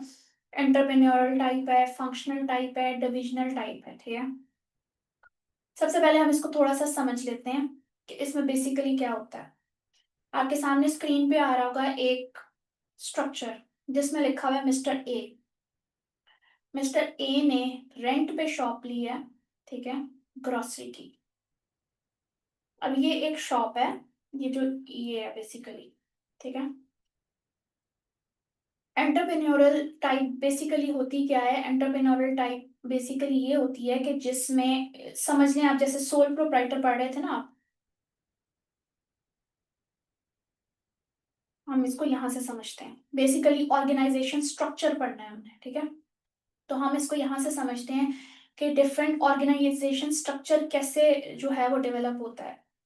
ऑर्गेनाइजेशनल स्ट्रक्चर ऐसे डेवलप होता है, ये एक ऐसी फॉर्मल अरेंजमेंट होती है जिसमें हर एक को उसकी एक्टिविटीज और टास्क जो हैं वो फॉर्मली डिवाइड किए जाते हैं, और उन प्रोसेसेस को फॉलो करते हुए वो एक अपना काम कंप्लीट करते हुए एक स्ट्रक्चर बन रहा होता है, ठीक है। अब इसका पर्पस क्या होता है? इसका पर्पस ये होता है कि जब आप काम डिवाइड करते हो, ठीक है, तो उनकी जॉब स्पेसिफिक और उनका डिपार्टमेंट स्पेसिफिक, जब वो उस काम को उसके अपनी जॉब स्पेसिफिकेशन के अकॉर्डिंग कर रहे होंगे ना, तो उसके अकॉर्डिंग उनको पता होगा कि भाई ये हमारा स्ट्रक्चर है। फॉर एग्जाम्पल, हमें ये असाइन काम किए गए हैं, ठीक है, और ये हमारे यूनिट्स हैं, हम इस बंदे को रिपोर्टेबल हैं। फॉर एग्जाम्पल कि अगर एक ऑनर है, ठीक है, ऑनर ने अपने नीचे एक डायरेक्टर जो है वो स्ट्रक्चर में जो है वो एक ऐड किया हुआ है, ठीक है। अब जो उसने स्ट्रक्चर के अंदर एक डायरेक्ट जो है बंदा अपॉइंट किया हुआ है, उसकी ये जॉब स्पेसिफिक है, यानी कि उसकी ये जॉब है कि उसने इस चीज को सुपरवाइज करना है, ठीक है। फॉर एग्जाम्पल, अब जब वो अपनी जॉब स्पेसिफिकेशन के अकॉर्डिंग उसे सुपरवाइज कर रहा होगा, तो ओके है, उसका डिवाइड काम ये हुआ हुआ था, उसको ये काम मिला हुआ था, उसकी ये ड्यूटी थी, उसकी ये एक्टिविटी थी जो उसको टास्क मिला हुआ था, ओके है, ठीक है। अभी हम फर्स्ट इसकी ऑर्गेनाइजेशन स्ट्रक्चर के अंदर जो फर्स्ट चीज है वो है एंटरप्रेन्योरल ऑर्गेनाइजेशन। यहाँ पे क्या होता है कि ऑनर अपने सारे डिसीजन जो है वो खुद से लेता है, किसी को भी काम डेलीगेट नहीं करता, जस्ट लाइक सोल प्रोप्राइटर, ठीक है। यहाँ पे एंटरप्रेन्योरल के ऊपर कोई फॉर्मल मैनेजमेंट नहीं होती, कोई उसके ऑपरेशन जो है बिल्कुल सिंपली और जो है वो एक्टिविटीज होती हैं, कोई उसके नंबर ऑफ प्रोडक्ट्स और जो चीजें हैं सारी वो अ, उसके सारी कंट्रोल में होती हैं, ठीक है। और ऑपरेशंस और जो भी चीजें होती हैं वो सारी सिंपल होती हैं। एंटिटी उसको खुद ही छोटे मतलब products, smaller number of products जो है ना और सर्विसेज जो है वो प्रोवाइड करते हैं, तो उसमें एज सच कोई हार्ड एंड फास्ट रूल नहीं होता। ऑनर है, उसने सारी चीजें अपने डिसीजंस खुद लेने हैं, उसने किसी को काम डेलीगेट नहीं करना, सारे काम खुद करने हैं। बेसिकली एंटरप्रेन्योर जो होता है वो, उसकी कोई फॉर्मल मैनेजमेंट नहीं होती, ठीक है। एक बहुत ही इजी सिंपल वे से जो है वो अपने ऑपरेशन और प्रोसेसेस को देख रहा होता है, ठीक है। आप इस डेफिनेशन पे अगर देखो कि an entrepreneurial structure is inappropriate when an entity is the earlier phase of its life, यानी कि उसने बिल्कुल ही अर्ली फेज ऑफ लाइफ के अंदर उसने ये काम स्टार्ट किया है, ठीक है। जैसे जैसे वो ग्रो करेगा एंटरप्रेन्योरल, तो वो आगे एंटरप्रेन्योरल स्ट्रक्चर उसके लिए फिर इनसफिशिएंट हो जाएगा, फिर उसको और चीजों की जरूरत पड़ेगी, ठीक है। जब उसे और चीजों की जरूरत पड़ेगी तो उसके बाद हम जाएंगे फंक्शंस के ऊपर, ठीक है। सबसे पहली चीज है एंटरप्रेन्योर ऑर्गेनाइजेशन स्ट्रक्चर है ना, उसके अंदर सबसे पहले आता है एंटरप्रेन्योर। एंटरप्रेन्योर जो है वो अपने सारे डिसीजंस खुद देख रहा है, किसी को काम डेलीगेट नहीं कर रहा, अपनी सारी रिस्पॉन्सिबिलिटीज खुद देख रहा है, इजी प्रोसेस है, सिंपल है, सारी चीजें देख रहा है, ठीक है। ये बिल्कुल अर्लियर फेस है उसका। जैसे जैसे टाइम के साथ साथ उसका बिजनेस ग्रो करना स्टार्ट होगा, और चीजों की जरूरत होगी, उसको स्ट्रक्चर के अंदर और एम्प्लॉयज की और चीजें सारी आहिस्ता आहिस्ता स्ट्रक्चर जो है उसके लिए इनसफिशियंट होता जाएगा, तब वो जाएगा फंक्शनल ऑर्गेनाइजेशन स्ट्रक्चर के ऊपर। अच्छा, फंक्शनल ऑर्गेनाइजेशन स्ट्रक्चर जो है वो रिस्पॉन्सिबिलिटीज जो है वो डिफरेंट मैनेजर्स के ऊपर जो है ना, वो डिफरेंट फंक्शंस जो हैं वो उनको अलॉट किए होते हैं। फॉर एग्जांपल, ये बोर्ड ऑफ डायरेक्टर्स हैं, ठीक है, इनके इनके स्ट्रक्चर के अंदर एक प्रोडक्शन डिपार्टमेंट है, एक मार्केटिंग डिपार्टमेंट है, एक अकाउंट्स है, एक ह्यूमन रिसोर्स है, ठीक है। अब ये सारी इनको रिस्पॉन्सिबिलिटीज मिली है। इस वाले पर्सन ने जो है वो प्रोडक्शन का काम देखना है, इसने मार्केटिंग, अकाउंट्स और इसने ह्यूमन रिसोर्स, ठीक है। अब हर जो भी मैनेजमेंट स्ट्रक्चर होगा ना उसका अपना स्टाफ होगा, ठीक है। इसको हम आगे जाके देखते हैं। इसमें और भी डिपार्टमेंट्स ऐड हो सकते हैं। फॉर एग्जांपल, एक सिक्योरिटी का डिपार्टमेंट ऐड हो जाएगा, यहाँ पे एक प्रोडक्शन का डिपार्टमेंट ऐड हो सकता है। जो भी चीजें होंगी वो सारे फंक्शंस के लिए अलग अलग जो है वो स्टाफ अपॉइंट होगा, उसकी अलग एक मैनेजमेंट स्ट्रक्चर होगा, ठीक है।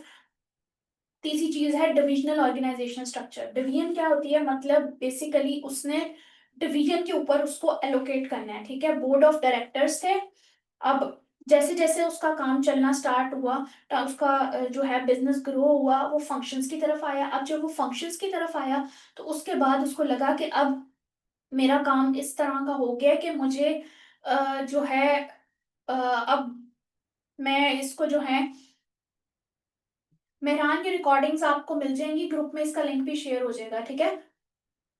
डायरेक्टर बोर्ड ऑफ डायरेक्टर्स थे, ठीक है, और ये डिविजनल ऑर्गेनाइजेशन स्ट्रक्चर के अंदर अब ये उसको लगा कि मैं इसको जो है, मेरा एक लाहौर डिवीजन के अंदर एक ऑफिस है, ठीक है, तो मैं जो हूँ इसको अब कराची डिवीजन में भी इसने स्टार्ट कर दिया, ठीक है। काम उसका यही था, प्रोडक्शन डिपार्टमेंट, मार्केटिंग और अकाउंट्स, कराची में भी सेम था, ठीक है। अब इसने क्या किया कि अब ऑनर जो है वो लाहौर से कराची हेड ऑफिस में शिफ्ट हो गया, ठीक है। कराची हेड ऑफिस में इसने शिफ्ट कर लिया, ठीक है। लार्ज कंपनीज आर स्ट्रक्चर्ड, जो डिफरेंट लार्ज कंपनीज होती है ना वो बेसिकली डिविजनल ऑर्गेनाइजेशंस के अंदर जो है ना वो डिवाइड की जाती हैं, उनकी डिफरेंट ब्रांचेस होती हैं। फॉर एग्जांपल, एक ब्रांड है, एक ब्रांड है एथनिक, ठीक है, उसकी एक ब्रांच लाहौर में होगी, एक ब्रांच होगी कराची में, ठीक है, एक ब्रांच होगी उसकी किसी और शहर में। अभी फिलहाल हम अगर उसकी बात करें तो हम देखें कि उसने उसको डिफरेंट और ज्योग्राफिकल एरियाज में डिवाइड कर दिया, ठीक है। काम, प्रोडक्शन, मार्केटिंग, अकाउंट्स वो भी वही कर रहे हैं, कराची वाले भी वही कर रहे हैं, ठीक है। अब होगा क्या कि डिफरेंट और ज्योग्राफिकल एरियाज में उसने डिवाइड कर दिए, लाहौर में कर दिए, कराची में कर दिए, तीसरा यहाँ पे फैसलाबाद कर लेते हैं, ठीक है। और उसके भी सीधा 4 डिपार्टमेंट्स हो गए, अकाउंट्स, प्रोडक्शन, मार्केटिंग और फाइनेंस। सॉरी, 4 नहीं, 3, ये 3 डिपार्टमेंट्स होंगे, ठीक है।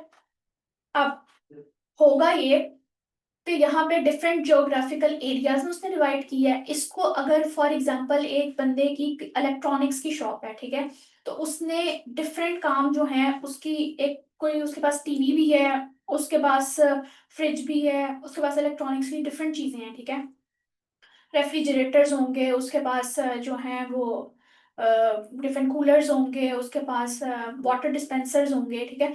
तो डिफरेंट प्रोडक्ट्स जो है ना उसको डिफरेंट फंक्शंस जो हैं वो अलॉट होंगे, डिफरेंट कस्टमर्स भी होंगे। जैसे वापडा है, ठीक है, वापडा के लिए industrial product, industrial point of view से देखें तो वापडा के पास जो चीजें हैं वो और होंगी, और कंज्यूमर यानी कि होम बेस्ड जो होते हैं, यानी कि जो घर वगैरह में जो वापडा का होता है वहां पे ये डिफरेंट होगा, ठीक है। डिफरेंट प्रोसेसेस होंगे, यानी कि लैंडिंग का, बैंक्स के अंदर बैंक में कोई लोन वगैरह या फाइनेंसिंग वगैरह की जो एक्टिविटी है उसके लिए एक सेपरेट होगा, यानी कि डिफरेंट प्रोसेसेस से गुजरेगा, ठीक है।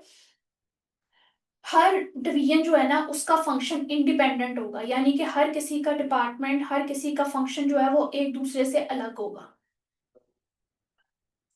फॉर एग्जाम्पल, एक ऑनर था, ठीक है, उसका एक ऑफिस है लाहौर में, एक है कराची में, एक है इस्लामाबाद में, ठीक है।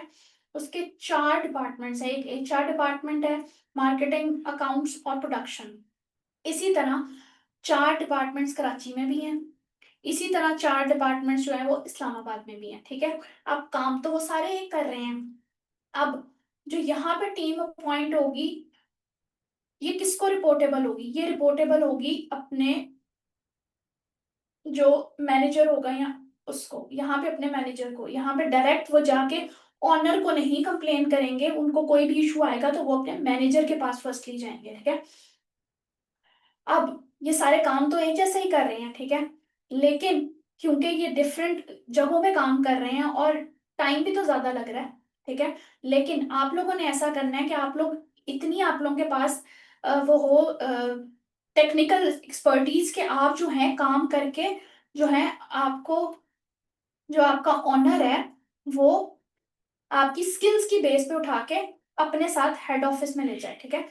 फॉर एग्जाम्पल, यहाँ पे ये जो मार्केटिंग का बंदा था, उसने यहाँ पे ऑनर ने करवाया एक कंपटीशन, लाहौर, कराची, इस्लामाबाद का। अब जो कराची, लाहौर और इस्लामाबाद का जो मार्केटिंग डिपार्टमेंट था, इन तीनों में कंपटीशन हुआ। इसी तरह एचआर का एचआर के तीनों में हुआ और अकाउंट्स का अकाउंट्स के तीनों में हुआ। जैसे इन लोगों ने जो है तीनों में से जो जो मतलब, इसमें फॉर एग्जांपल ए जो था ना, जो इस लाहौर ऑफिस का था, तीनों में से ए को उसने उठा के हेड ऑफिस भेज दिया, ठीक है। इसी तरह एचआर में से फॉर एग्जांपल कराची का था, उसने उठा के उसे हेड ऑफिस भेज दिया। इसी तरह प्रोडक्शन डिपार्टमेंट का था, वो उसने उठा के उसे भेज दिया है,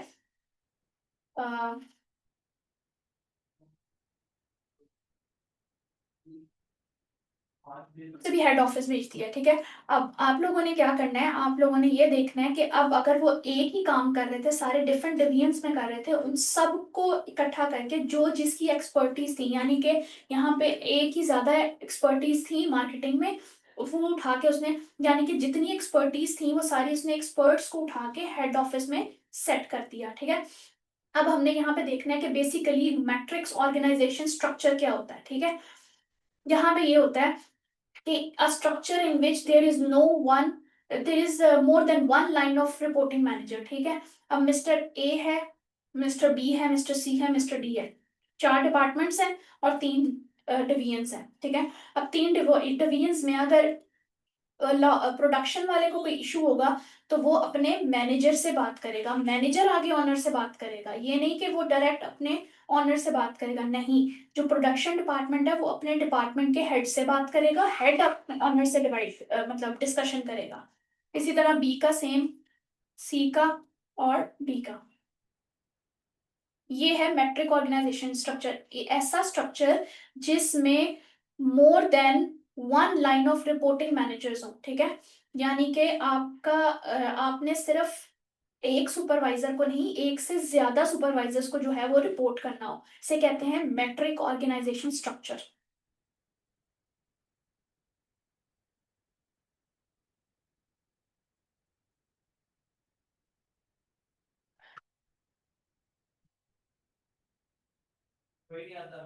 यहाँ पे ऑर्गेनाइजेशन स्ट्रक्चर जो है उसकी 2 टाइप ऑफ मैनेजर्स होते हैं, ठीक है। एक डिविजनल मैनेजर्स होते हैं और एक उसमें होते हैं हमारे ऐसे मैनेजर जो फंक्शनल मैनेजर्स होते हैं, ठीक है।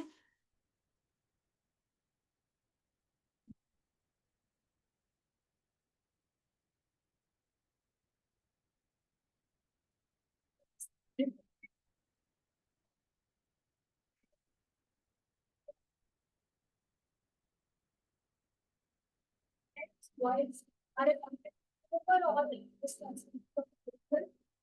यानी तो सारे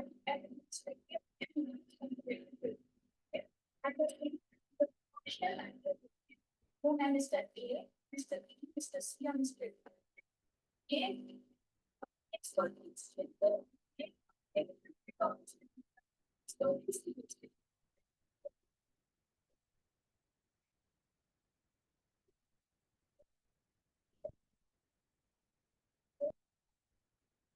जो अपने सब्जेक्ट के अंदर जिनकी एक्सपर्टीज ज्यादा थी, उनको उन्होंने हेड ऑफिस में शिफ्ट कर दिया था। वो लोग जो हैं वो अपने डिसीजन मेकिंग्स और अपने टेक्निकल इश्यूज, जितने भी टेक्निकल इश्यूज होंगे जो फंक्शनल मैनेजर, वो ये देखिए mister A, mister B, mister C और मिस्टर डी, ये आप देख सकते हो।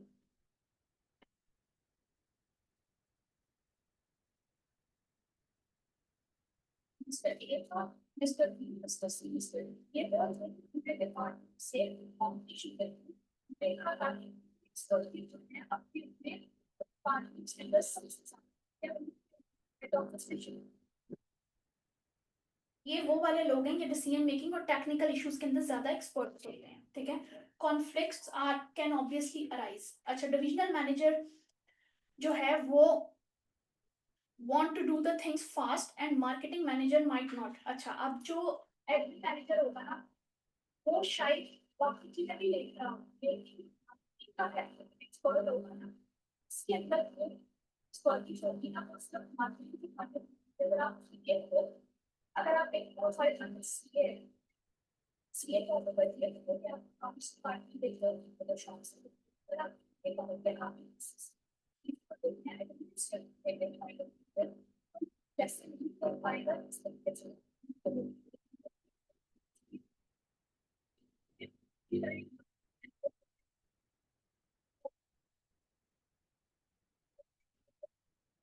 जो है वो उसको देख रहा हो, डिविजनल मैनेजर की चीजों को देख रहा हो। अच्छा, यहाँ पे both can put the employees under some pressure, ठीक है। यहाँ पे दोनों डिविजनल भी और फंक्शनल भी, दोनों मैनेजर जो हैं up to some extent point of under pressure और by seeing it, so they can very with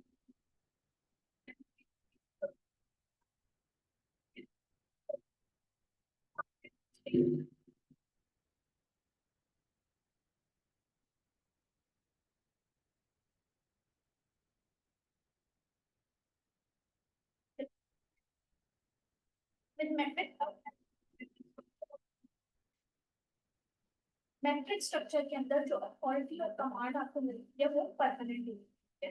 project organisation के अंदर डिफरेंट होती है, जबकि मैट्रिक ऑर्गेनाइजेशन के अंदर ये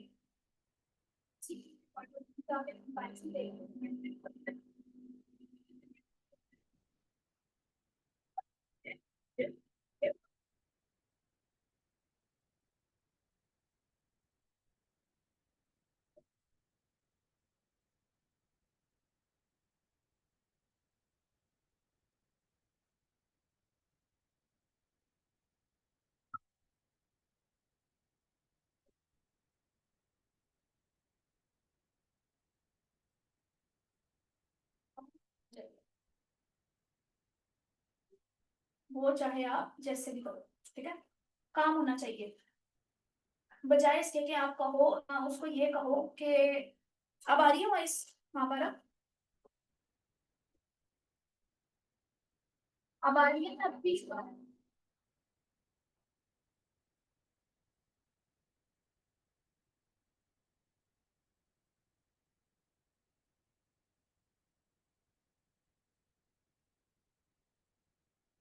मंजिला कौन सा पॉइंट रिपीट करूंगी, ऑर्गेनाइजेशन स्ट्रक्चर वाला है या पीछे से भी?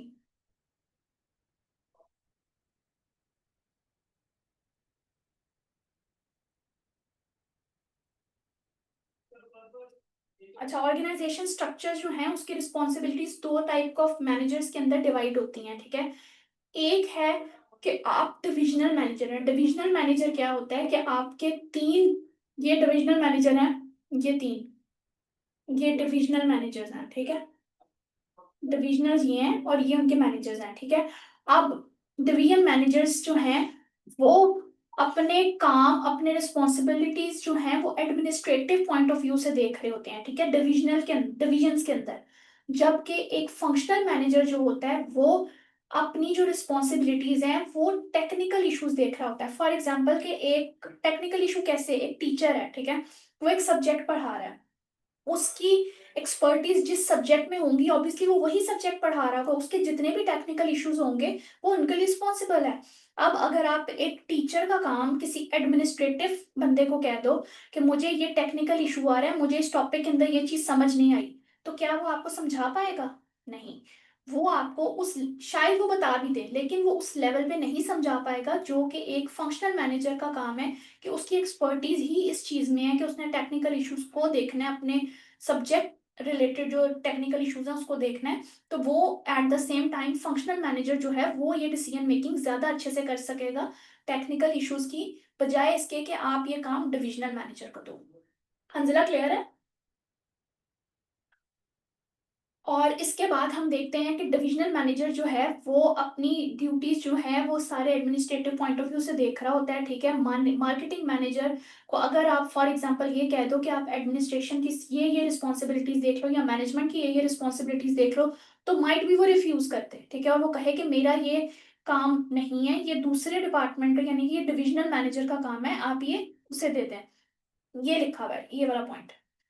उसके बाद है ऑर्गेनाइजेशन, जो मेट्रिक ऑर्गेनाइजेशन होती है उसके अंदर जो स्ट्रक्चर होता है, जो आपके पास अथॉरिटी और कमांड होती है वो परमानेंट होती है, जबकि आपका जो प्रोजेक्ट का ऑर्गेनाइजेशन, प्रोजेक्टल ऑर्गेनाइजेशन होती है उसके अंदर ये चीजें डिफरेंट होती हैं, ठीक है।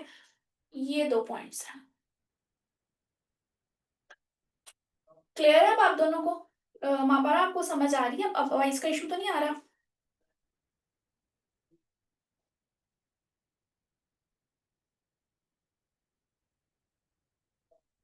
ओके। अच्छा, इसके बाद देखते हैं कि ओवरऑल मैट्रिक्स जो है उसमें कम्युनिकेशन को इनकरेज किया जाता है, प्लस इस चीज को देखा जाता है कि भाई काम होना चाहिए, ठीक है।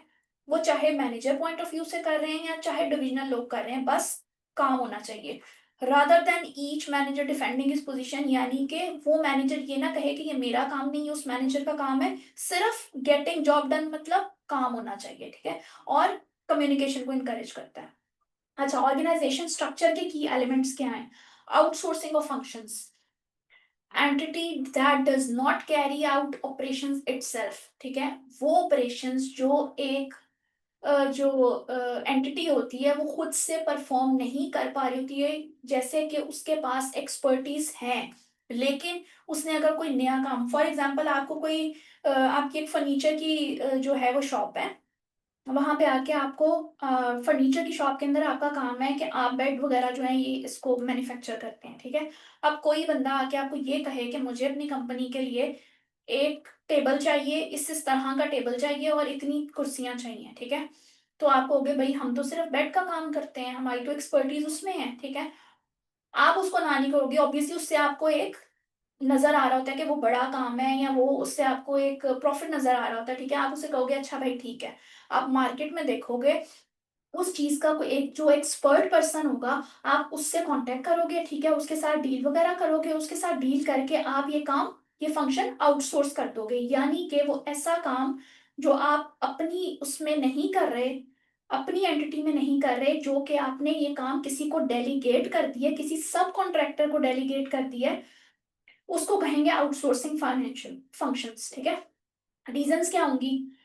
आपकी कोर कॉम्पिटेंसीज उसमें नहीं है, ठीक है। ये जैसे भी मैंने बताया कि फोकस्ड जो आपका काम है उसके अंदर आपकी कोर कॉम्पिटेंस नहीं है, बंदे ने आपको आके आपकी फर्नीचर शॉप के ऊपर ये कह दिया कि मुझे ये नहीं एक और चीज चाहिए जो आपकी उससे रिलेटेड नहीं है, ठीक है, जो आपकी कोर कॉम्पिटेंस में नहीं आती, ठीक है। वो आप डेलीगेट कर दोगे यानी कि आउटसोर्स कर दोगे, ठीक है। दूसरी चीज, entities would outsource the work two entities core competence, ये ऐसे बंदे को आउटसोर्स किया जाएगा जिसकी इसमें कोर कॉम्पिटेंस होगी, यानी कि वो उसकी एक्सपर्टीज ही इस चीज में होगी।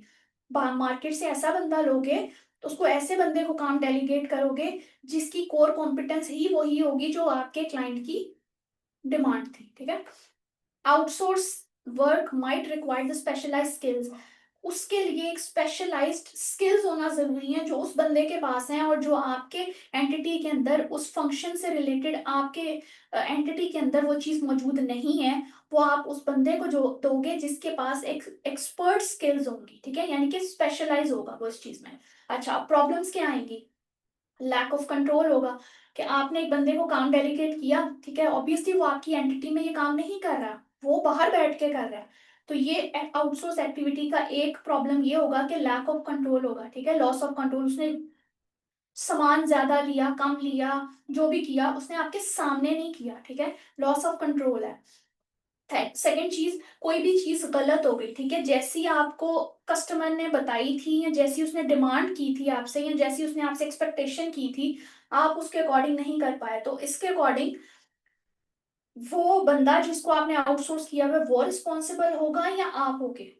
हम होंगे, ठीक है, क्योंकि ये काम क्लाइंट से हमने लिया था, उस पर्सन ने नहीं लिया था, उसको तो हमने आउटसोर्स किया।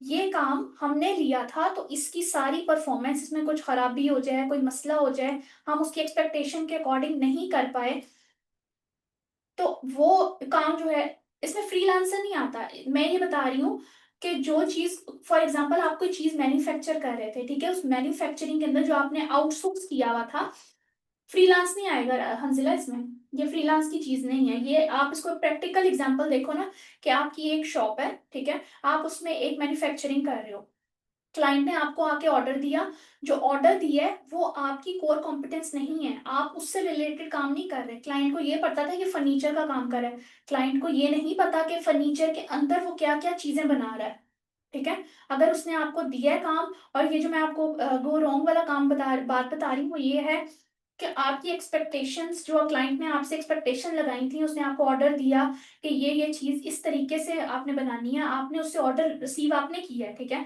तो ऑब्वियसली आपने जिसको डेलीगेट किया है काम, वो इस चीज का रिस्पॉन्सिबल नहीं होगा अगर कोई चीज उसमें खराब हो जाए या कोई चीज गलत बना दे या कुछ भी हो, ठीक है। तो ये चीज भी प्रॉब्लम क्रिएट कर सकती है, बाद में क्लाइंट कहेगा कि मैंने तो भाई आपको काम दिया था, ये आपकी रिस्पॉन्सिबिलिटी थी कि आप उससे बताते कि इसको किस तरीके से लेके चलना है, ठीक है। तीसरी चीज, रिलेशनशिप विद सप्लायर भी खराब हो सकता है, ठीक है। यहाँ पे बेसिकली आउटसोर्सिंग का एक स्ट्रक्चर समझाया गया है। आपको मैं ये बताती हूँ, एक ब्रांड था चेयर्स प्राइवेट लिमिटेड, हम अभी फर्नीचर की ही एग्जांपल को डिस्कस कर रहे थे, तो इसी से डिस्कस कर लेते हैं, ठीक है। चेयर्स मैन जो है वो एक आउटसोर्स पर्सन है। एक्सटर्नल आउटसोर्सिंग ये है कि हमने उसको इतना ऑर्डर दिया है, ठीक है, और उसको टाइम बता दिया कि भाई आपने हमें इतना करके देना है, उसके अंदर अब जो भी चीजें सारी होंगी, वो चीज की जो भी कॉस्ट होगी वो सारी ब्लैक, इसमें ये आएगा कि कंट्रोल हमारा नहीं है, वो जो चीजें उसमें यूज कर रहा है वो हम हमारे सामने नहीं ले रहा, ठीक है, तो इस टाइप के जो है उसमें इफेक्ट आ सकते हैं। और इसमें आप ये भी एग्जांपल ले सकते हो कि कारपेंटर होता है, ठीक है, उसके पास एक बड़ा ऑर्डर आ जाता है, ठीक है, तो वो उस चीज को कहता है कि ये चीज मेरे अंडर आती है, ये मैं कर लूंगा, जो चीज नहीं आती वो आउटसोर्स कर दी जाती है, आउटसोर्स करके चीज अल्टीमेटली तो आपने ही क्लाइंट को डिलीवर करनी है ना, क्योंकि ऑर्डर आपने लिया है, ठीक है। अब एक होती है वर्चुअल ऑर्गेनाइजेशन। वर्चुअल से आप लोग क्या इसको ले रहे हो? Virtual basically online, in short words, ठीक है। वर्चुअल ऑर्गेनाइजेशन जो है उसकी फिजिकल एग्जिस्टेंस नहीं होती, आइडेंटिफाइबल फिजिकल एग्जिस्टेंस उसकी नहीं होती, ठीक है। और it is not a head office और ऑपरेशनल प्रेमिसेस, यानी कि इसका कोई हेड ऑफिस या इस तरह की कोई चीज नहीं होती, माइट भी इसके पास एम्प्लॉयज भी ना हो, ठीक है। वर्चुअल ऑर्गेनाइजेशन ऑपरेटेड मींस कि वो आईटी सिस्टम के थ्रू कम्युनिकेशन नेटवर्क के थ्रू जो है ना, वो बेसिकली एक जो है वो चीज सारी डेवलप हो रही है, एक स्ट्रक्चर डेवलप हो रहा है, वो हो रहा है कम्युनिकेशन से, ठीक है, थ्रू टेलीफोन हो रहा है, थ्रू ईमेल्स हो रहा है, ठीक है, आईटी सिस्टम से और कम्युनिकेशन नेटवर्क्स के थ्रू जो है ना, वो बेसिकली आपका एक स्ट्रक्चर डेवलप हो रहा है, ठीक है। Business contact for outsourcing all operations. अच्छा, यहाँ पे आपके पास बिजनेस कॉन्टैक्ट्स जो हैं वो होंगे और आउटसोर्स करने के लिए, अगर आपको आउटसोर्स करने की जरूरत पड़े, ऑर्गेनाइजेशंस ब्रांड नेम जो है वो यूज करती हैं अपनी कोर कॉम्पिटेंस के तौर पे। फॉर एग्जांपल कि आपने जो चीज आउटसोर्स की हुई थी, ठीक है, जब वो चीज बन के आई, आपने उस पर अपना लोगो ऐड किया और आपने आगे क्लाइंट को डिलीवर कर दिया। अब क्लाइंट को तो नहीं पता कि आपने इसको आउटसोर्स किया था या आपने खुद इसे मैन्युफैक्चर करवाया, तो ये है कि आप उस पर अपना ब्रांड नेम यूज कर सकते हो। और जो है एक पर्सन एक पर्सन भी इसको ऑपरेट कर सकता है, वर्चुअल ऑर्गेनाइजेशन को एक पर्सन भी ऑपरेट कर सकता है, क्योंकि ये सारा काम होना है वर्चुअली, यानी कि इसमें एम्प्लॉय नहीं भी होगा तो कोई इशू नहीं आएगा। आप टेलीफोन के थ्रू टेलीफोनिक कम्युनिकेशन भी कर सकते हो, इसमें ईमेल के थ्रू भी कम्युनिकेट कर सकते हो। बेसिकली आप इसमें सारी चीजें जो है ना, अपनी कोऑर्डिनेशन एक्टिविटीज वो थ्रू ऑनलाइन इजीली मैनेज कर सकते हो, इसलिए इसका नाम है वर्चुअल ऑर्गेनाइजेशन।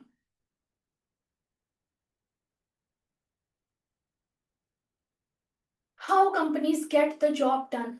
ठीक है, जॉब वर्क स्पेसिफिक स्पेशलाइजेशंस क्या होती हैं, ठीक है। अच्छा, इसमें ये होता है कि आपकी जो लेबर है वो डिवाइड हो जाती है, ठीक है। काम होना चाहिए, लेबर आपकी जो है वो डिफरेंट उसमें डिवाइड हो जाएगी। वर्क या जॉब स्पेशलाइजेशन का मतलब होता है कि आपकी डिवीजन जो लेबर है बेसिकली वो डिवाइड हो रही है, ठीक है। आपके जो टास्क हैं उसको डिफरेंट जॉब्स के अंदर जो है वो डिवाइड किया जा रहा है, एक्टिविटीज को जो है वो ब्रोक डाउन किया जा रहा है, यानी कि उसको डिवाइड करके डिफरेंट लोगों में स्प्रेड किया जा रहा है। स्प्रेड से मुराद के डिफरेंट लोगों को दिया जा रहा है, यहाँ ताकि के सारे मिल के काम करें। गेट द जॉब डन मतलब काम होना चाहिए, वो चाहे मार्केटिंग का बंदा कर रहा है, वो चाहे एडमिनिस्ट्रेशन का बंदा कर रहा है, बस काम होना चाहिए। हाई स्पेशलाइजेशन जो है उसमें वो मास्टर्स कहलाते हैं, ठीक है। लेकिन इसमें स्पेसिफिक एरियाज के अंदर जो है वो इंक्रीज प्रोडक्टिविटी की और जो है लो फ्लेक्सिबल लो स्पेशलाइजेशन होती है। हाई स्पेशलाइजेशन बेसिकली मास्टर्स कहलाते हैं, ठीक है। उनकी एक कोर कॉम्पिटेंस होती है स्पेसिफिक एरियाज के अंदर, उनकी एक्सपर्टीज होती हैं कि मैं इस प्रोडक्ट का स्पेशलिस्ट हूँ, ठीक है। फॉर एग्जांपल एक सेल्स पर्सन है, ठीक है, वो जो है वो सेल्स का काम कर रहा है, वो टेलीफोन के ऊपर जो भी आपकी प्रोडक्ट है जो आप मैन्युफैक्चर कर रहे हो उसको सेल कर रहा है, ठीक है, वो उसकी ये कोर कॉम्पिटेंस है, ठीक है। तो ये हाई स्पेशलाइजेशन जो है वो एम्प्लॉयज को अलाउ करती है टू बिकम मास्टर। जो हाई स्पेशलाइजेशन के लोग होते हैं उनको हम मास्टर्स बोलते हैं, ये वर्ड्स आपने याद रखने हैं। लो स्पेशलाइजेशन जो है उसमें आता है, लो स्पेशलाइजेशन के जो लोग होते हैं ना वो मोर फ्लेक्सिबल होते हैं, ठीक है। उनको ये नहीं होता कि हमने ये टास्क करना है या नहीं करना, ठीक है। अह, वो एक सेल्स पर्सन है ना, फॉर एग्जांपल जैसे यहाँ पे एग्जांपल भी लिखी है कि एक सेल पर्सन है, वो एक प्रोडक्ट सेल कर रहा है, उसने प्रोडक्ट का नाम दिया कि मैं ये इस प्रोडक्ट यानी कि सैमसंग एक कंपनी है उसका मैं टीवी सेल कर रहा हूँ, ठीक है। और लो स्पेशलाइजेशन के जो लोग होंगे वो इस चीज की फिक्र नहीं करेंगे कि हमने क्या सेल करना है, वो हर तरह का टीवी सेल करने की के लिए जो है ना वो एज अ सेल्स पर्सन काम कर रहे होंगे, यानी कि उन्होंने इलेक्ट्रॉनिक स्टोर के ऊपर वो कॉल सेंटर पे हैं, ठीक है। उन्होंने अपने क्लाइंट को बताना कि हमारे पास इससे ये कंपनीज के टीवीज हैं, ठीक है। उसने कंपनी मेंशन नहीं की। हाई स्पेशलाइजेशन के अंदर क्या था कि कंपनी स्पेसिफाइड जो है ना वो सेल कर रहे होते हैं। लो स्पेशलाइजेशन के अंदर ये है कि आप जो हैं इसको लो उस पर कर रहे होते हैं और आपको इस चीज की नहीं होती, आपको कोई भी टास्क दिया जा रहा है, पर्सन को कहा जा रहा है कि भैया आपने टीवी बेचना है, तो आपने उसके अंदर हर टाइप का टीवी आपने सेल करना है। उसके बाद आ जाता है कि chain of command. Chain of command का मतलब होता है कि it is the line of authority that extends from top, ठीक है। यानी कि चेन ऑफ कमांड का मतलब है कि आपको कोई अथॉरिटी ऐसी दी गई है, ये एक्सटेंड होती है टॉप से बॉटम, यानी कि एक कंपनी का सीईओ से लेके एक लो लेवल मैनेजर तक, ठीक है। ये सारी चीजें जो है ये चेन ऑफ कमांड में आती हैं। ये क्लैरिफाई करता है कि who reports to whom within organisation, यानी कि किसने किसको रिपोर्ट करना है। चेन ऑफ कमांड क्या स्पेसिफाई करता है कि आपने किस किस बंदे ने किस बंदे को रिपोर्ट करना है, यानी कि कौन किसको रिपोर्टेबल है। सीईओ है, अब आप long chain of command check करो, ये साइड पे जो टेबल आ रहा है इसमें चेक करो, सीईओ है, वीपी है, डायरेक्टर है, सीनियर मैनेजर, मैनेजर। अब जब शॉर्ट वो देखोगे तो इसमें सीईओ है, मैनेजर है और स्पेशलिस्ट है, यानी कि सीईओ से सारी कमांड जो है वो ट्रांसफर हो रही है फ्रॉम टॉप टू बॉटम। और यहाँ पे देखो, from top to this end this to this, ठीक है। अब स्पैन ऑफ कंट्रोल क्या है? स्पैन ऑफ कंट्रोल होता है कि number of subordinates who directly report to the manager, यानी कि स्पैन ऑफ कंट्रोल में आता है कि आपके अंडर कितने सबऑर्डिनेट्स हैं जिन्होंने अपने मैनेजर को रिपोर्ट करना है। डायरेक्ट सीईओ को रिपोर्ट नहीं कर सकते। यहाँ पे देखो जैसे स्पेशलिस्ट है, स्पेशलिस्ट जो है वो अपने मैनेजर को रिपोर्ट करेगा, मैनेजर आगे सीईओ से बात करेगा, ना कि ये डायरेक्ट बंदा सीईओ से बात करे, नहीं, ये अपने मैनेजर से बात करेगा, मैनेजर आगे सीईओ से बात करेगा, ठीक है। इसमें ये चीज बताई जाती है कि आप डायरेक्टली किसने मैनेजर को रिपोर्ट करना है, ठीक है। इसमें ये चीजें बताई जाती हैं। The higher the ratio of subordinates to superior the wider the span of control, यानी कि जितना ज्यादा हाई रेशियो से सबऑर्डिनेट्स अपने सुपीरियर्स को जो है वो रिपोर्ट करेंगे उतना ज्यादा जो स्पैन ऑफ कंट्रोल है वो वाइड होगा। स्पैन ऑफ कंट्रोल किस चीज पर डिपेंड करता है? मैनेजर की कैपेबिलिटीज के ऊपर, ठीक है। मैनेजर की क्या कैपेबिलिटीज हैं, फिजिकली मेंटली क्या लिमिटेशंस हैं, नेचर ऑफ मैनेजर क्या है, उसके ऊपर क्या वर्कलोड कितना है, और फिर उसकी जो क्या रूटीन क्या है रोज की, और ज्योग्राफिकल डिस्पर्शन क्या है, यानी कि ज्योग्राफिकल एरियाज में जैसे सब ऑर्डिनेट्स डिवाइड हुए हुए थे तो वो डिस्पर्शन क्या है, लेवल ऑफ कोऑर्डिनेशन क्या है, टीम के साथ उनकी क्या कोऑर्डिनेशन है, ये सारी चीजें जो है वो स्पैन ऑफ कंट्रोल में आती हैं। अब आप देखो, एक स्पैन ऑफ कंट्रोल होता है वो नैरो होता है यानी कि टॉल होता है, एक होता है फ्लैट। फ्लैट मतलब चौड़ा, ठीक है। और यहाँ पे जो नैरो है वो टॉल है यानी कि लंबा। स्पैन ऑफ कंट्रोल को थोड़ा समझ लेते हैं। उसमें यह है कि टॉल यानी कि ये जो मैं आपको बताई थी ये टॉल वाला, टॉल वाले के अंदर क्या आता है, manager has number of subordinates reporting to him, यानी कि डिफरेंट, यहाँ पे हम देख लेते हैं कि एक मैनेजर के अंदर बी और सी है, बी और सी के अंदर डी और ई है, और ये भी है, डी के अंदर ये दो हैं, सी के अंदर फिर दो हैं, यानी कि चार हो गए। फिर ई के अंदर ये दो हैं, फिर जी के अंदर दो हैं, और फिर जे के अंदर दो हैं, ठीक है। तो ये एक स्ट्रक्चर जो है वो ये लॉन्ग और नैरो स्ट्रक्चर बन रहा है, ठीक है। लॉन्ग और नैरो स्ट्रक्चर बन रहा है, टॉप टू बॉटम लेयर्स बन रही हैं, लेकिन टॉप से बॉटम लेयर्स बन रही हैं, टॉप से डाउन लेयर्स बन रही हैं। Span of control is narrow, shape of organisation structure is tall, यानी कि जो narrow shape span of control होगा, जिसका स्पैन ऑफ कंट्रोल नैरो होगा, उसका जो ऑर्गेनाइजेशन स्ट्रक्चर होगा वो टॉल होगा।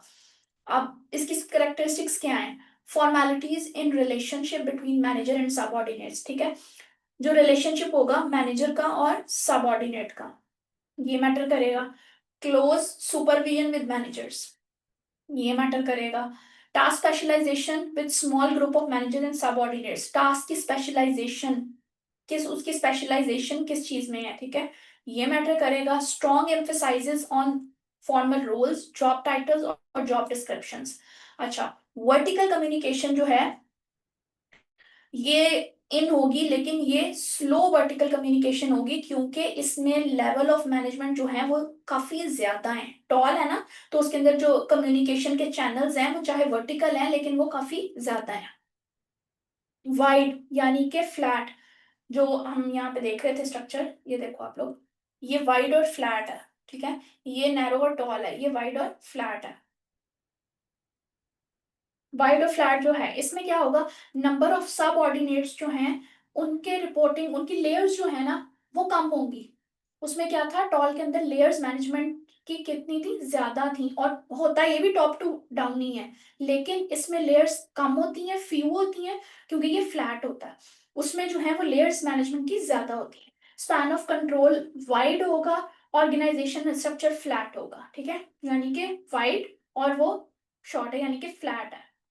वाई इसकी करेक्टरिस्टिक्स क्या है, इक्वलिटी होगी बॉसेस में, सबऑर्डिनेट्स में, रिस्पेक्ट के पॉइंट ऑफ व्यू से भी, और टीम वर्क और कॉपरेशन ज्यादा होगा, और ग्रेटर डेलीगेशन रिस्पॉन्सिबिलिटीज होगी, मतलब वो इजीली अपने सबऑर्डिनेट्स को जो है वो डेलीगेट कर सकते हैं, और यहाँ पे सबऑर्डिनेट्स भी जो है वो इजीली काम को लेंगे क्योंकि इक्वालिटी है, ठीक है। उसको ये फील नहीं होगा कि मुझे मेरे बॉस ने काम दिया, उसको यही लगेगा कि मुझे मेरे सीनियर ने काम दिया है और ये हमने मिलकर करना है, दैट्स इट, ठीक है।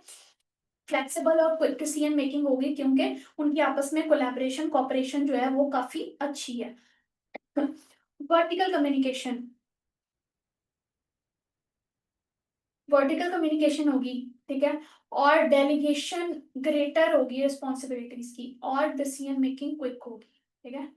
अब रीजंस क्या है वाइट और फ्लैट की, इसको प्रेफर क्यों किया जाता है वो हम देख लेते हैं। वो ये है, सबसे पहले देखेंगे more suitable to rapid changing business environments, ठीक है, यानी कि इसमें डिसीजन मेकिंग जो है वो एक क्विक होगा, ठीक है।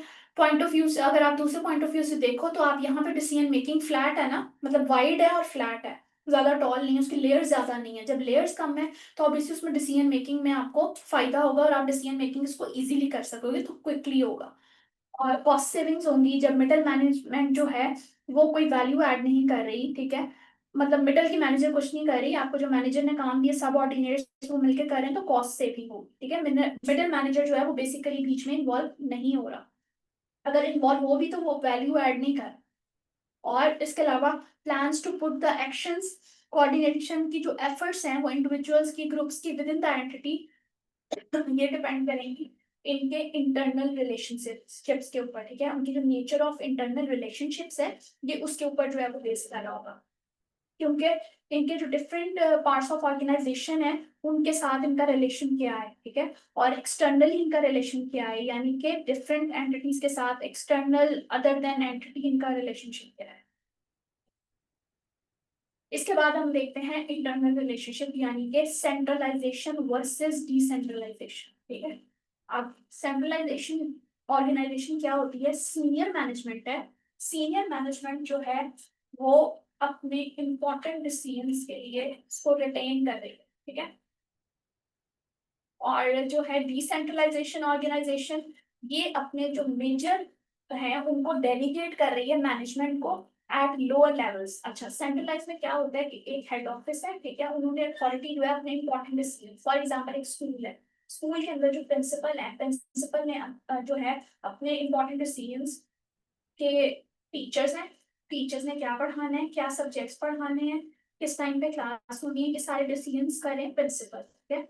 और प्रिंसिपल जो है ये रिटेन कर रहे हैं, यानी कि अपने अथॉरिटीज इंपॉर्टेंट डिसीजंस जो हैं ये अपनी मैनेजमेंट को बता रहे हैं, ठीक है। तो ये क्या है, ये सेंट्रलाइज ऑर्गेनाइजेशन है। जबकि डिसेंट्रलाइज ऑर्गेनाइजेशन वो होती है जो कि मैनेजमेंट के जो है यूनिट्स को लो लेवल्स के अंदर डिवाइड कर देती है, ठीक है, यानी कि उसको डिवीजन्स में ऐड कर देती है। डिसेंट्रलाइज में बेसिकली आप इसका एग्जांपल ले सकते हो कि जैसे हमने पढ़ा था कि डिवीजन्स के अंदर जो है ना डिफरेंट आपकी एक्टिविटीज को डिवाइड कर दिया जाता है कि ये काम इसका है, ये काम इसका है, ये काम इसका है, यानी कि ये मैनेजमेंट का काम है, ये टीचर्स का काम है, ये प्रिंसिपल का काम है, ये आपने तीनों चीजों को डिवाइड कर दिया, ठीक है। Choice between a centralized and decentralized organization depends on the preference of senior management sign and complexity of that। अब इसकी चॉइस करना कि सेंट्रलाइज और डिसेंट्रलाइज ऑर्गेनाइजेशन में से प्रेफरेंस किसको दी जाए, तो ये सीनियर मैनेजमेंट साइज को, कॉम्प्लेक्सिटी ऑफ एंटिटी को देखते हुए जो है वो डिसीजन लेते। अच्छा, अब सेंट्रलाइजेशन के अगर हम एडवांटेजेस देखें, इसमें ऑब्वियसली डिसीजंस जो हैं वो मोर इफेक्टिवली मतलब एफिशिएंटली लिए जाएंगे, कॉस्ट सेविंग्स हो रही हैं। क्राइसिस के अंदर अगर एक आपने एक बॉस थे, ठीक है, और उन्होंने अपने अंडर एक कोर टीम रखी है, ठीक है, कोई बीच में इंटरनल पर्सन जो है वो एक ऐसा नहीं है कि अगर आपने मैनेजर्स को अलॉट किया हुआ तो उसके दरम्यान में भी एक पर्सन, ठीक है, तो उनकी जो इफेक्टिवनेस है वो ये होगी कि डिसीजन मोर कोऑर्डिनेटेड होंगे, यानी कि आपने एक आपकी कॉस्ट सेविंग हो रही है ना, आपने एक प्रिंसिपल ने काम जो है वो मैनेजर को दे दिया, ठीक है, वो मैनेजर ने कर लिया, उसके पास टीम है नहीं है वो एक अलग इशू है, ठीक है, वो काम उसको मिला, उसने ही करना है, ठीक है। अब नीचे उसकी कोई लेयर्स तो नहीं है, नीचे कोई इम्प्लॉयज तो नहीं है, नीचे कोई और चीजें तो नहीं है जिसको उसने काम डेलीगेट कर दिया। सेंट्रलाइजेशन के अंदर सबसे बड़ा एडवांटेज होता है कॉस्ट सेविंग होती है, ठीक है, और आपके डिसीजंस जो हैं ये मोर इफेक्टिवली हो रहे होते हैं। और क्राइसिस के अंदर जब आप बहुत क्राइसिस के अंदर हो, फॉर एग्जांपल जैसे कोविड वाला सेशन देख लो या आप इस टाइप की चीजें देख लो, तो डिफरेंट सेक्टर्स के अंदर जो है वो लोग कॉस्ट सेविंग करते हुए डिसीजंस कर रहे थे, यानी कि क्लासेस वगैरह अगर आप देखो कि फॉर एग्जांपल कोई कॉलेज है और उसकी क्लासेस हो रही तो वो ऑनलाइन हो रही थी, ठीक है, फिजिकल की बजाय। तो इस तरह के जो भी फॉर एग्जांपल कोई स्ट्राइक्स वगैरह हो रही हैं, इस तरह के कोई क्राइसिस है, क्राइसिस की सूरत में जो है ना इंपॉर्टेंट डिसीजन जो है वो सेंट्रली जो है ना वो हो जाते हैं, ये सबसे बड़ा एडवांटेज है। इसके अलावा डिसेंट्रलाइजेशन का जो है एडवांटेजेस वो ये होता है कि लोकल मैनेजर्स के पास जो मतलब लो लेवल मैनेजमेंट होती है उसके पास वो नॉलेज ज्यादा होता है, ठीक है, और सीनियर मैनेजमेंट के पॉइंट ऑफ व्यू से कि यानी कि ऑपरेशनल कंडीशंस को देखते हुए आप ये कह सकते हो कि लोअर मैनेजमेंट या जो लोअर पर्सन होते हैं उनके पास बेटर नॉलेज होता है। सेकंड में आप देखो तो जो आपकी अथॉरिटीज होती हैं डिविजनल लेवल की वो आपको मोटिवेट कर रही होती हैं, डिसीजंस जो हैं वो मोर क्विकली लिए जाते हैं लोकल लेवल के ऊपर, लोकल लेवल मतलब निचले लेवल पे। In a large and complex organisation जो है वो हेड ऑफिस ही ले रहा होता है। हेड ऑफिस मतलब जैसे प्रिंसिपल की मैं एग्जांपल दे रही थी, तो प्रिंसिपल ही इंगेज है आपको बताने के लिए कि आपने ये डिसीजन हमने लिया है, ठीक है, और इसको ये काम जो है वो अलॉट किया है। लोड शेयर करना बाकी लोगों के साथ वो एक अच्छी चीज है, लेकिन ये सीनियर मैनेजमेंट है जो इंगेज करेगी एक्सटेंसिव डिसीजन मेकिंग को यहाँ पे लार्ज और कॉम्प्लेक्स ऑर्गेनाइजेशंस के अंदर, ठीक है, स्मॉल ऑर्गेनाइजेशन नहीं, लार्ज ऑर्गेनाइजेशंस के अंदर।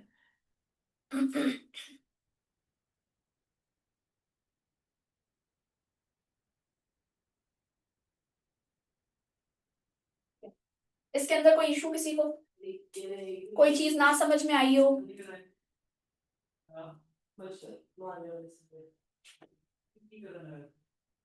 All clear? किसी का कोई क्वेश्चन किसी से भी रिलेटेड? अच्छा, इससे रिलेटेड ना कुछ नोट्स हैं, वो मैंने ग्रुप में शेयर किए हुए हैं, आप लोग वो देख लेना। हर मंडे को आपका टेस्ट हुआ करेगा, ठीक है, और मंडे वाले दिन आपका टेस्ट जो है वो ग्रुप में ही शेयर होगा पीडीएफ की फॉर्म में। आप लोग सॉल्व करके उसे जो है अपनी कैम स्कैन करके कॉपी ग्रुप में ही शेयर किया करेंगे, ठीक है, वहां से आपका टेस्ट चेक होके या तो आपको सोल्यूशन की कॉपी प्रोवाइड कर दी जाएगी ग्रुप में ही, अदरवाइज आपका टेस्ट जो चेक है वो ऑनलाइन आपको मिल जाएगा, ठीक है। अब इसके अलावा कोई इशू? All clear?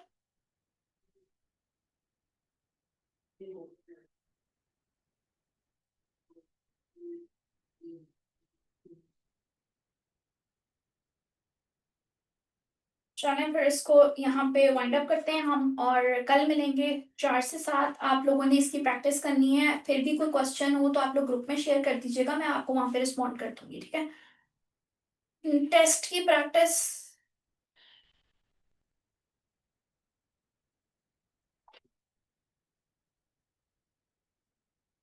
कंपनी जो होती है ना बेसिकली मापारा, वो कंपनी जो है ना, देखो एक इंडिविजुअल पर्सन की नहीं होती। कंपनी के अंदर 2 या 2 से ज्यादा लोग इन्वॉल्व होते हैं जो इसको बना रहे होते हैं, तो उसका ऑनर एक सिंगल इंडिविजुअल नहीं हो सकता, ठीक है।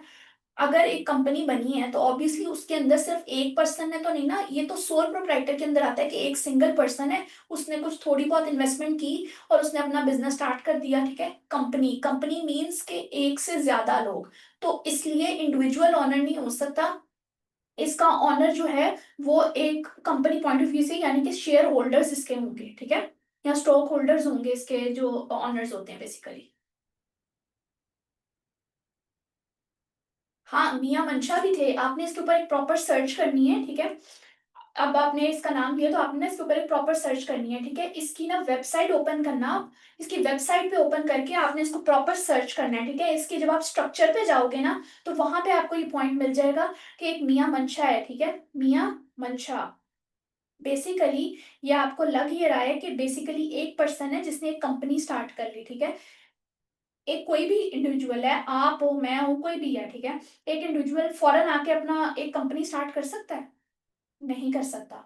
अब आप इंडिविजुअली जाते हो ना, ठीक है, सबसे पहले आपने sole proprietor point of view से किया, उसके बाद आप आहिस्ता आहिस्ता करते करते करते जब आपको इतना एक्सपीरियंस हो गया, जब आपके पास एक्सपर्टीज आ गई, आपके पास एक्सपीरियंस स्टाफ आ गया, हर चीज आ गई, तब आप कंपनी की तरफ मूव कर सकते हो, उससे पहले नहीं, ठीक है। ये आपने नो किस बात पे कहा है?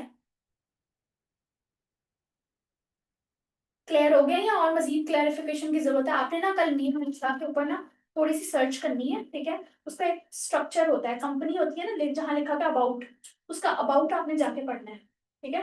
अबाउट पढ़ने के बाद उसमें से आपको जो चीज कंफ्यूज करे ना, वो आपने मेरे से डिस्कस करनी है, बेशक ग्रुप में कर लेना, बेशक इंडिविजुअली कर लेना, कोई इशू नहीं है, ठीक है। ओके, ठीक है। इसके अलावा कोई क्वेश्चन?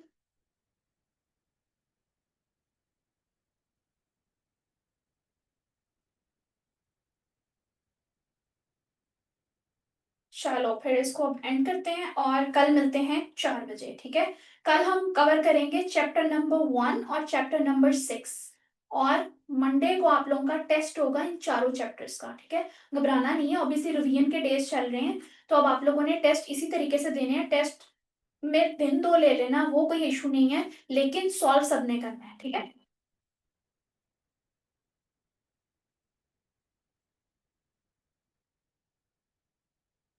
ओके, फिर कल मुलाकात होती है 4 बजे। अल्लाह हाफिज।